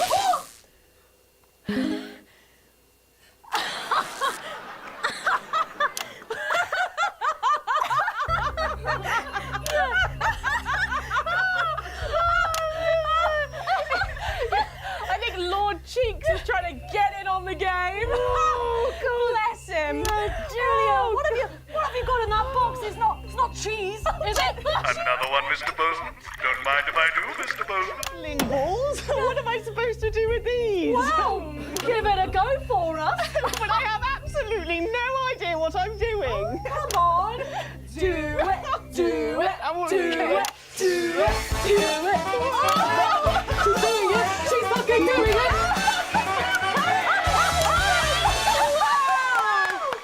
Wow, that was so impressive. I have to say unexpected. I'm wondering if they were just trying to figure out where to shoehorn that in. Of truth, and my God, wasn't that fun? Oh, God. That hit the spot. But now it's time to head over to Megan in Crafty Corner. Are you taking the piss now? That's right, you join me in Crafty Corner, where today I'm going to be ably assisted by Julia. Come on over here. Goodness me, I don't know how you're keeping your dinner down. I can still smell that fish. Well, to be honest, I've had worse. I used to eat at Peter Clement's house. Oh, well, I hope you've got your artsy hat on, because today we're going to be making something very close to my heart. It's our little studio. Look at that. Isn't it adorable? All of us there on the sofa. Wow. Oh, it's gorgeous. Oh, is that all you in there? Yeah, it is. If we can just get a little zoom in, there we are. Oh, I don't know about you, Julia, but I always leave my holiday shopping to the last minute. Oh, every year. I do it every year. Well, luckily these make amazing gifts. Shall we get cracking? Oh, well, not much left in the bottle. Maybe not too... Shoebox here. And Julia, that's it. Grab those scissors. I just want you to get rid of this front panel here. Perfect. Will do. Are you big celebrators in your house, Julia? Oh, yes. No, in my house we show our love through food, like big dinners, loads of drinks. Absolutely right. That's the best bit about any holiday. It's all that food. This bit as well. Absolutely right. Cutting along the line there. Do be careful with the scissors at home. Make sure you're being supervised It's a bit if you tough. are a child. There we go. Fabulous. There we go. Okay, so it's going to look a little something like this, and I've got one here I made earlier. We painted it with a bit of poster paint, white to match our lovely curtains here in the studio, but you can obviously have whichever backdrop you like. Like a nice shiny gold number. Well, exactly right. So we're going to make bits of our set now to put in the studio, perhaps a little desk. So I'm just going to grab this piece of card. I've just got it from a little cereal box packet. I think you... I'll give you this one, Julia, shall I? Thank you There so you go. much. And all you need to do is cut along the Lovely. lines there. Fabulous. So what's the best part of any Leaders' Day dinner, do you reckon? I don't even have to think about it. Really? I love the 3 potato pie. 3 potato pie, I don't know that one. You know, with the chips covered in the mash or wrapped up in a jacket potato. Is that just me that does that? I don't know, but that sounds starchy. Well done, Julia. So now she's folding over a little bit there. What it's going to look like at the end is this little rectangular shape there. And we're going to pop it in the middle. Bit of sticky tape on the back there so it sticks down. Now we need a sofa. That's what we need next. We're going to make that out of a lovely paper cup. Knocking down there, knocking it all over. I got one though, Megan. Good, fantastic. Along the line here, down the middle. Exactly right. Then when you've done that, around the bottom, and again, You need an intervention around out the there, top. sir. Well done. When There. you're done, Oh, there we go. Mark points out that Bozeman probably got into the job for Look what I've done there. journalism, I've stuck some and felt down. Nice and he's seeing what sofas. it's become. Can't have our tiny Megan having an uncomfortable sofa, can Well, we? absolutely not. She'll be on the phone to her tiny agent and getting someone tiny fired. Yeah. Well, there's only one thing missing, isn't there, Julia? What is that? A higher calibre of guests. Nearly. It's people. So all we've Yeah. done to make our little people is we've stuck a cocktail stick into a bottle cap. We just need a face for that now. I've got a good one here. I know it well. It's me. Lovely. I'm going to stick it down there. A little bit of sticky tape. Oh, my felt's going everywhere. There we go. Oh, I'm a bit lonely. Let's take Robin and Patrick over.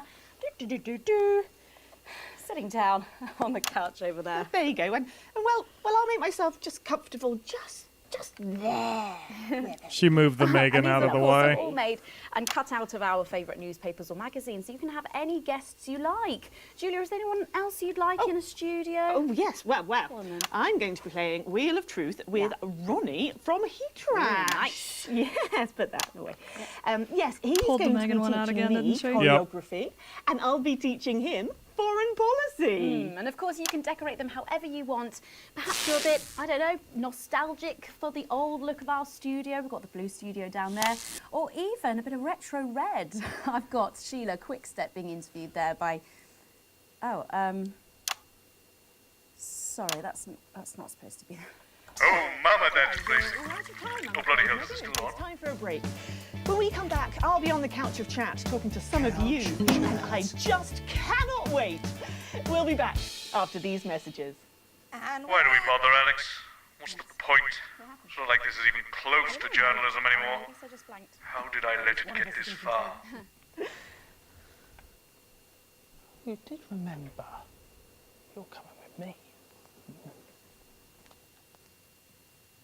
And Julia did the call out Should we be or the worried? throw We've to got the the Prime Minister. commercials It's good that she's here. and She's just the reason move for the the extra Megan security. again. Yeah. Are you going to need it? Possibly. They're back. It's not very reassuring. I know. Good thing I'm not your mum, right? B. Not bad. All right, so... When Megan said she was going to be replaced next. Yeah. I figured. So the sound is going to be a little bit better balanced now. So things are going to happen here, Akamura. Once again, I'm going to need a snap decision from you. And you're going to have to give me kind of semi-specifics. So, you know, I really don't want to pause because I want to add that time pressure to you.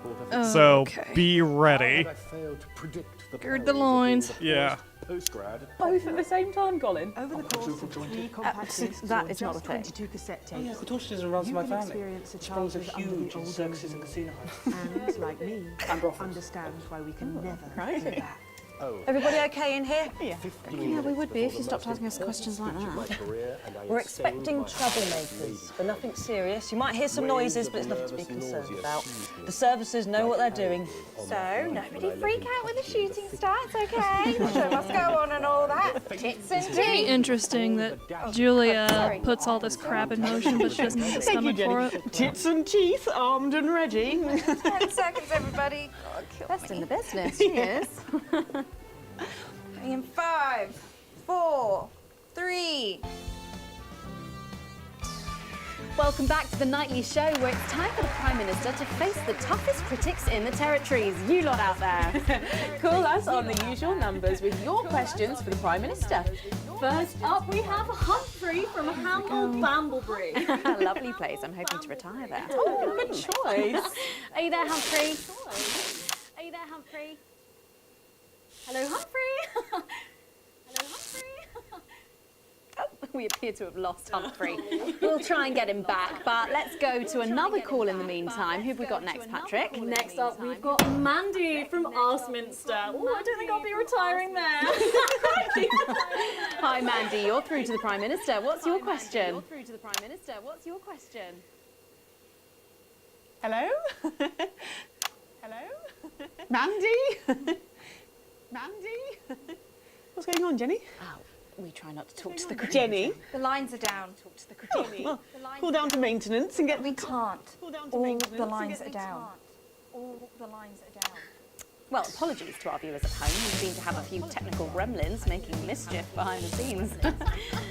So while we're getting back up and running, Patrick has a couple of questions that were sent in by our viewers earlier this week. Oh, yes. yes. No, of course I do. Well, our first question is from Trisha, who lives on Camera Avenue. Smooth. And what she really wants to know... Lock the door! Lock the fucking door! Don't do the CCO! Seal the doors! You're Jenny, aren't you? Come here. You're Jenny. Don't be afraid, Jenny. We're not here to hurt you. We're not here to hurt anyone if we don't have to. All I want you to do is to keep the show on the air. Do you understand? Just do your job and everything will be all right, okay? Don't be afraid, Jenny. You two, on your knees over there. Move! So, this is the famous couch of chat, eh? I don't answer questions at gunpoint, Mr. James. Oh. You're not at gunpoint, Prime Minister. They are. Oh, please don't kill me, please. Nevertheless, if you think I'm going to answer to you, then I'm afraid you don't have to answer to me, Julia. Are the doors locked and sealed? Yes, sir. No one's getting in or out. Good. Good. All clear. Good. Thank you. Yes, good. Jeremy? Holy shit.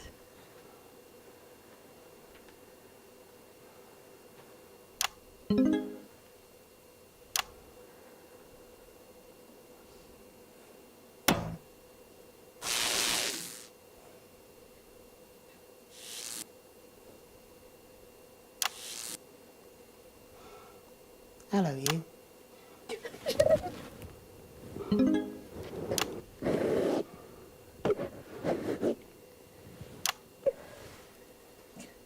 Why didn't you make contact? It would have only put you in their crosshairs, I'm sorry. You're a rotten, selfish bastard. Yes. Keep the show going for me. Of course. Let them go, Alan. There'll be no killing tonight.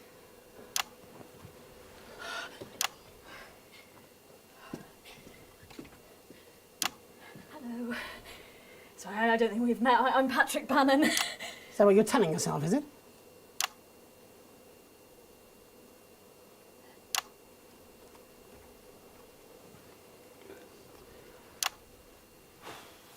Sorry for barging in. Hate what you've done with the place. Me too.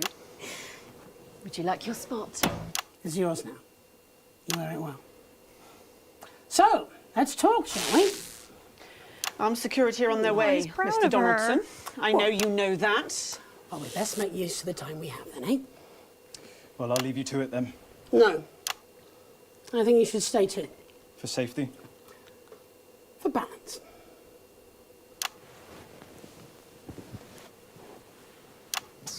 Good evening.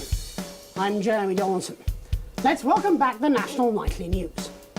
Tonight I'm joined by probably the two most influential people in the country, if not the continent.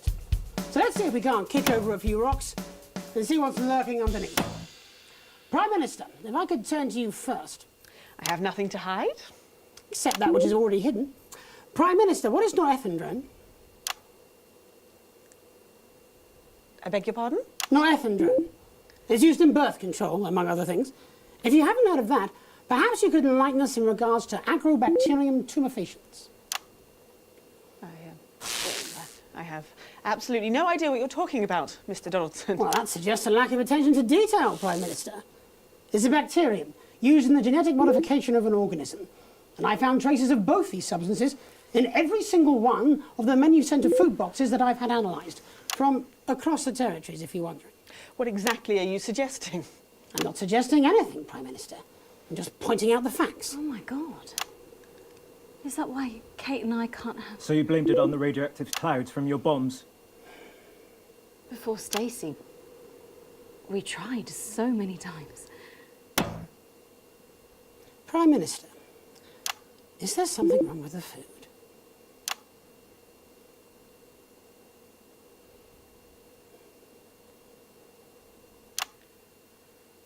Fine. You want the truth? You think it'll help your viewers sleep at night? Well, here it is. 6 years ago, when we came to power, we got access to the real facts and figures. And they told us we were doomed. The population was expanding at an unsustainable rate. Within 50 years, we would be out of natural resources. We would war over fuel, and then inevitably food and clean water. It was no exaggeration to say that we were facing extinction. It was supposed to be opt-out contraception, an end to unwanted children, a chance to rebalance, but something went wrong in the testing phase. Nature took over. I never wanted this. So you covered it up and blamed the sterility on the bombs? Oh, please don't lecture me on morality, Mr. James. Your hands are far too dirty for that. Disrupt only did what had to be done. Disrupt are not the answer. You'll just take us to an even more extreme version of where we were before. Your miserable policies will kill us all. I'm not the one who built the transition centres. No, you're from a time where people didn't even have the basic right to choose how and when to die. You turned children against their parents. We enabled young people to speak up about the abuse that they were facing. And guess what? Most of that abuse came from within their own families. Identity cards! Oh, grow up! You sterilised us against our will. I built a sustainable future. That's too much. That's not for you to choose. Well, if not me, then who? Who would choose it for themselves? And isn't that at the heart of all this? You don't trust us to choose. You think you know best, you know what's good for us, and if we disagree with you, then you'll send us to betterment. That's why there's no news anymore, because there's no choice, so there's no point. There should be elections. Elections have been suspended. Time to unsuspend them then. If you want to carry on, you'll need a mandate. We have people ready to stand against you in every territory. So, let's turn to you, Mr. James. Yes. I want to assure the public that though Disrupt are occasionally forced to violent means, we are not by nature a violent organisation. Jenny? Yes, Jeremy? Could you have this queued up for us, please? Yes, Jeremy. It'd be a pleasure. Is that from Disrupt leadership? In a way. Mr. James, before you launch into your rather premature election campaign, I think it'd be useful for the viewers at home if you were to also answer a question or two. Of course. When we come to power, one of the first things we'll do is restore a free press. The truth is very important. No more hidden secrets. If you say so. From whom do you take your orders, by the way? I beg your pardon? Well, you're Disrupt's spokesman, but for whom do you speak? You know I can't tell you. It's too dangerous for me to say. Don't worry. I don't share those concerns. You see, I've met with them almost 5 years ago now, back when I was a news anchor. And I also met with them a week ago to discuss tonight's activity. I think they wanted to check that I'd stick to the script, which really shows how little they know me. So this time, I wore a hidden camera. Would you like to see a little of what we discussed? No, you can't. She'll have them arrested. They'll be dead by morning. Not an unfair assessment. Fortunately, it's not up to me. It's up to Alex in the broadcast room. What screen, Jenny? Screen 4. No, you can't. My people will stop you. Cut the power to your machines. Well, I would imagine mine will be doing their level best to ensure that Mr. Donaldson's footage gets the airing it deserves. After all, my security forces will be here soon, and I imagine this will end very badly for all of you. Queued up and ready. Do it. Thank you, Jenny. Do it. Do it. Alex, showing this will have consequences. For someone not showing it. It's up to you. Alex, you got us this far. Please don't fall at the last hurdle. Oh, damn. Glad I'm not making this choice. Bozeman. Fuck you, Bozeman. All the years of disrupting. You're sure to show it. You could make Show it all it. for nothing. Please, don't play that footage. And you're absolutely certain in your research? It's unpalatable but true. Advance are covertly sterilising the population. Why don't you just release this through your normal channels? Mr. James is surprisingly efficient rabble-rouser. The peasants respond to his more earthly qualities. But you, Mr. Donaldson, are a face they trust. We did not risk our operatives' lives to rescue you out of altruism. And afterwards? Once all this is out in the open? We anticipate considerable unrest, possibly riots. Followed, of course, in the restoration of democratic elections, under our control, of course. Nature abhors a vacuum. You, Mr. Donaldson, will create that vacuum, and we should be there to fill it. That will take considerable resources. From what I understand, Advance took your wealth. The visible billions, yes. Some markets still prosper. There will always be addicts. And those with carnal desires for livestock of all ages. A lucrative business indeed. And then there are the foreign powers, outside the territories. Those who fear to follow the fate of my glorious Erkistan. For them, no price is too high. Folks like us are always well-resourced. You need have no concern about that. We have the required funds to fight and to win. And once the fight is done, to make sure this aberrance is never seen again. A return to the natural order of things. The wheat rises to the top and the chaff is burned away. No more living side by side with ill-educated savages.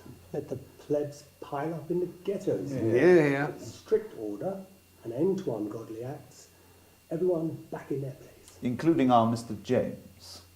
It amazes me how he cannot hear the Damoclean sword as it dangles above his head. No, he is an ignorant bull. He sees only the red cape in front of him, never the hidden blade. And so it is with the low orders.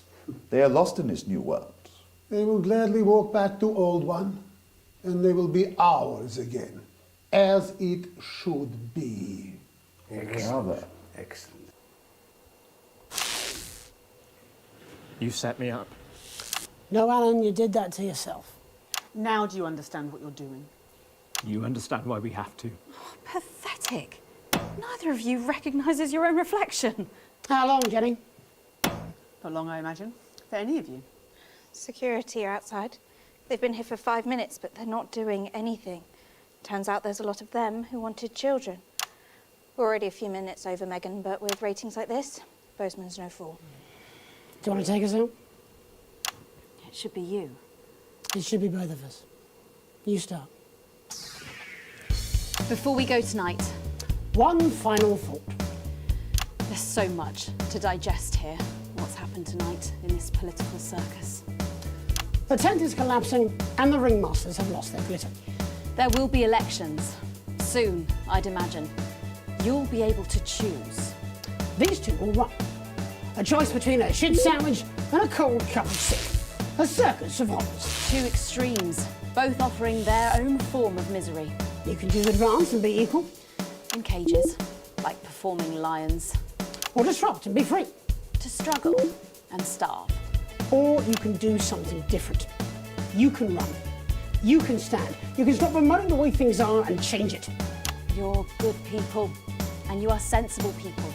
You know the difference between right and wrong. So stop whinging and do something. Take responsibility, because if you don't, it'll all be left to these clowns. And that's the worst circus of all. My name's Jeremy Dawson. And I'm Megan Wolf. Have a transformative night. And then make tomorrow better. And we're out. You're done. This programme, this channel, all No, of you. Julia, not them. We're done. They got us both. Your security team say they'll escort you when you're ready. We can call you a taxi, Alan. Where would I go? Wherever you want. Am I under arrest? I think you know you've made that impossible, Mr. Donaldson. My bosses won't be pleased with you. Child sex traffickers and wannabe dictators are the natural enemies of the reporter. We should go and see Bozeman. We'll do it together. Yes. And then we'll burn this set.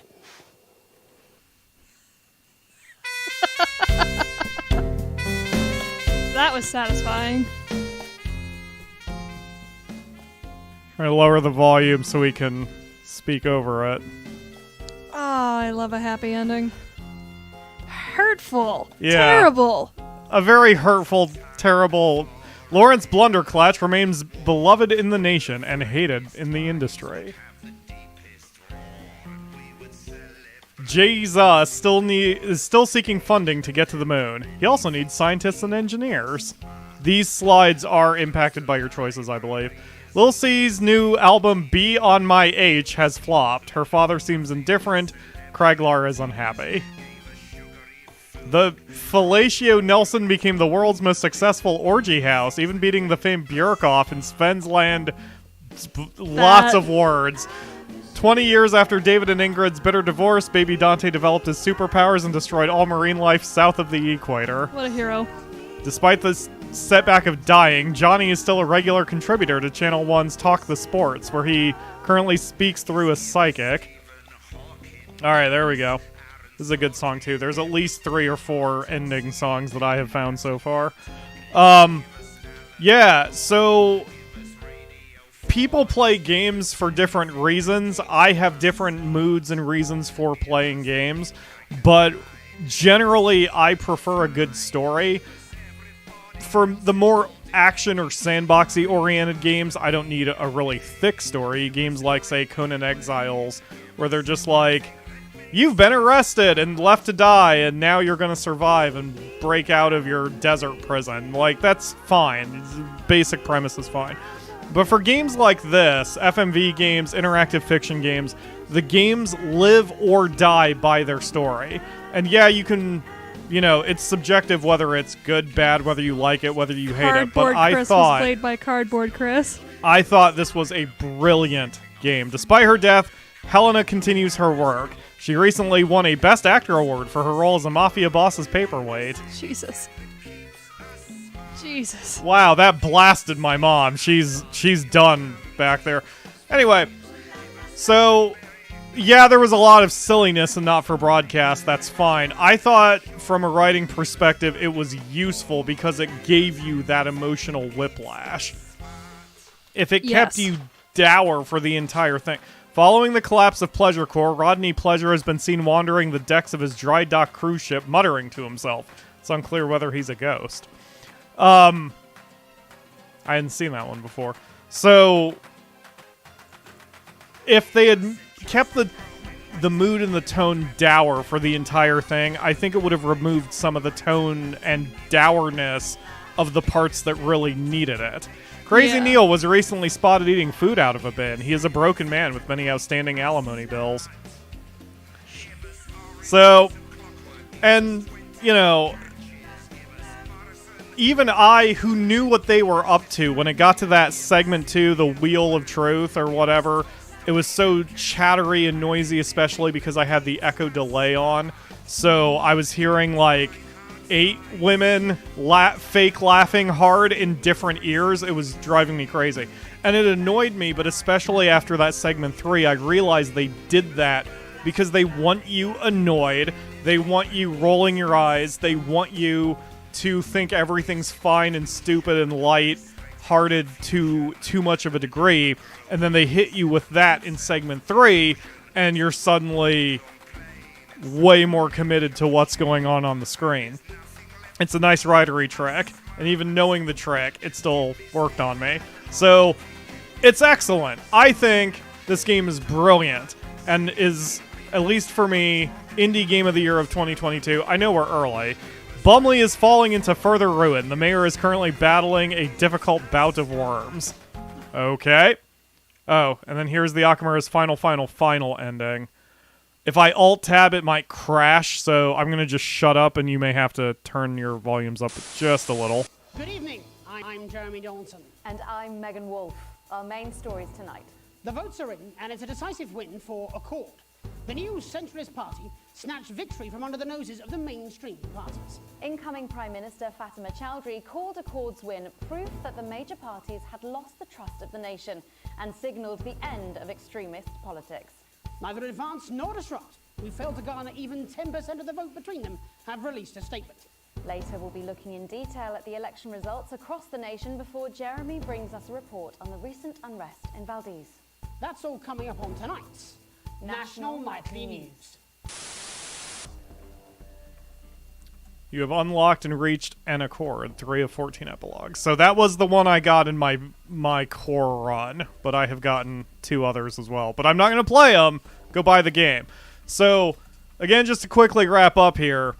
So, again, just as a reminder, I did receive the game for free from the developers 2 years ago.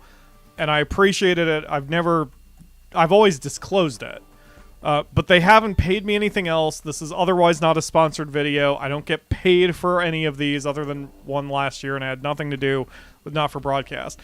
I'm always paranoid about that because I worry that someone's going to take a positive opinion and think that it's because I'm getting paid off for it.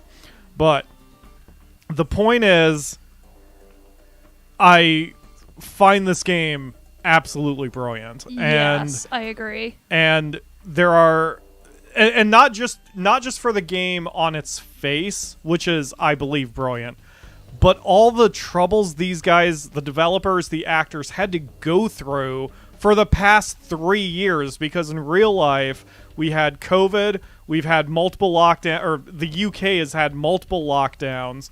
They had to do a special interruption half episode that they didn't want to plan because of the COVID situation, and all they did was turn that into an opportunity to shoot something special and unique and weird in the lockdown episode, and they finished the game. I mean, we've dealt with so many early access games, all of us have, that don't get to the finish line, and they don't have these kinds of problems. They don't have to coordinate dozens upon dozens upon dozens upon dozens of people. I am shocked at how good this game is, when especially considering how bad it could have been if different decisions had been made along the lines. But I'm happy gamers have shown their support for this game, and the developer, not Games UK, you've made a fan of life out of me. And I kind of want a sequel. I don't know where you would go with it. I just love this kind of game. But whatever Not Games' next project is, I'm going to be 100% on board. You guys are flipping awesome. The cast was outstanding, and I've given special praise, as I did last time, to the makeup artists, whose names I don't know. Hopefully they were credited, but they did such a great job, and the set designers in, like, changing the branding of the show and changing the lighting, changing everybody's looks to show the passage of time, to show how little sleep they're getting or whatever. I really want to play this one so you can see one alternate ending where Julia is a freaking mess, but I don't want to play it because I don't want to give spoilers. So this is just a tremendous game, start to finish, especially if you like interactive fiction, and especially with the new accessibility options. Anyone can play this game at this point with, you know, minimal skill if that's not really your thing. So, what did you think, Akamura? That was really good. Like, damn. Like damn? Damn. Like damn. Damn. And I actually hope you play this again and make different choices and such, and you can, you know, get through it okay. I can play it. Yeah, so... but this will be the only run we do for the show, because I do not want, you know... Go buy the flipping game. Right now, yes. 25% off as I'm recording this live, or broadcasting it live. Not for broadcast, baby. Excellent.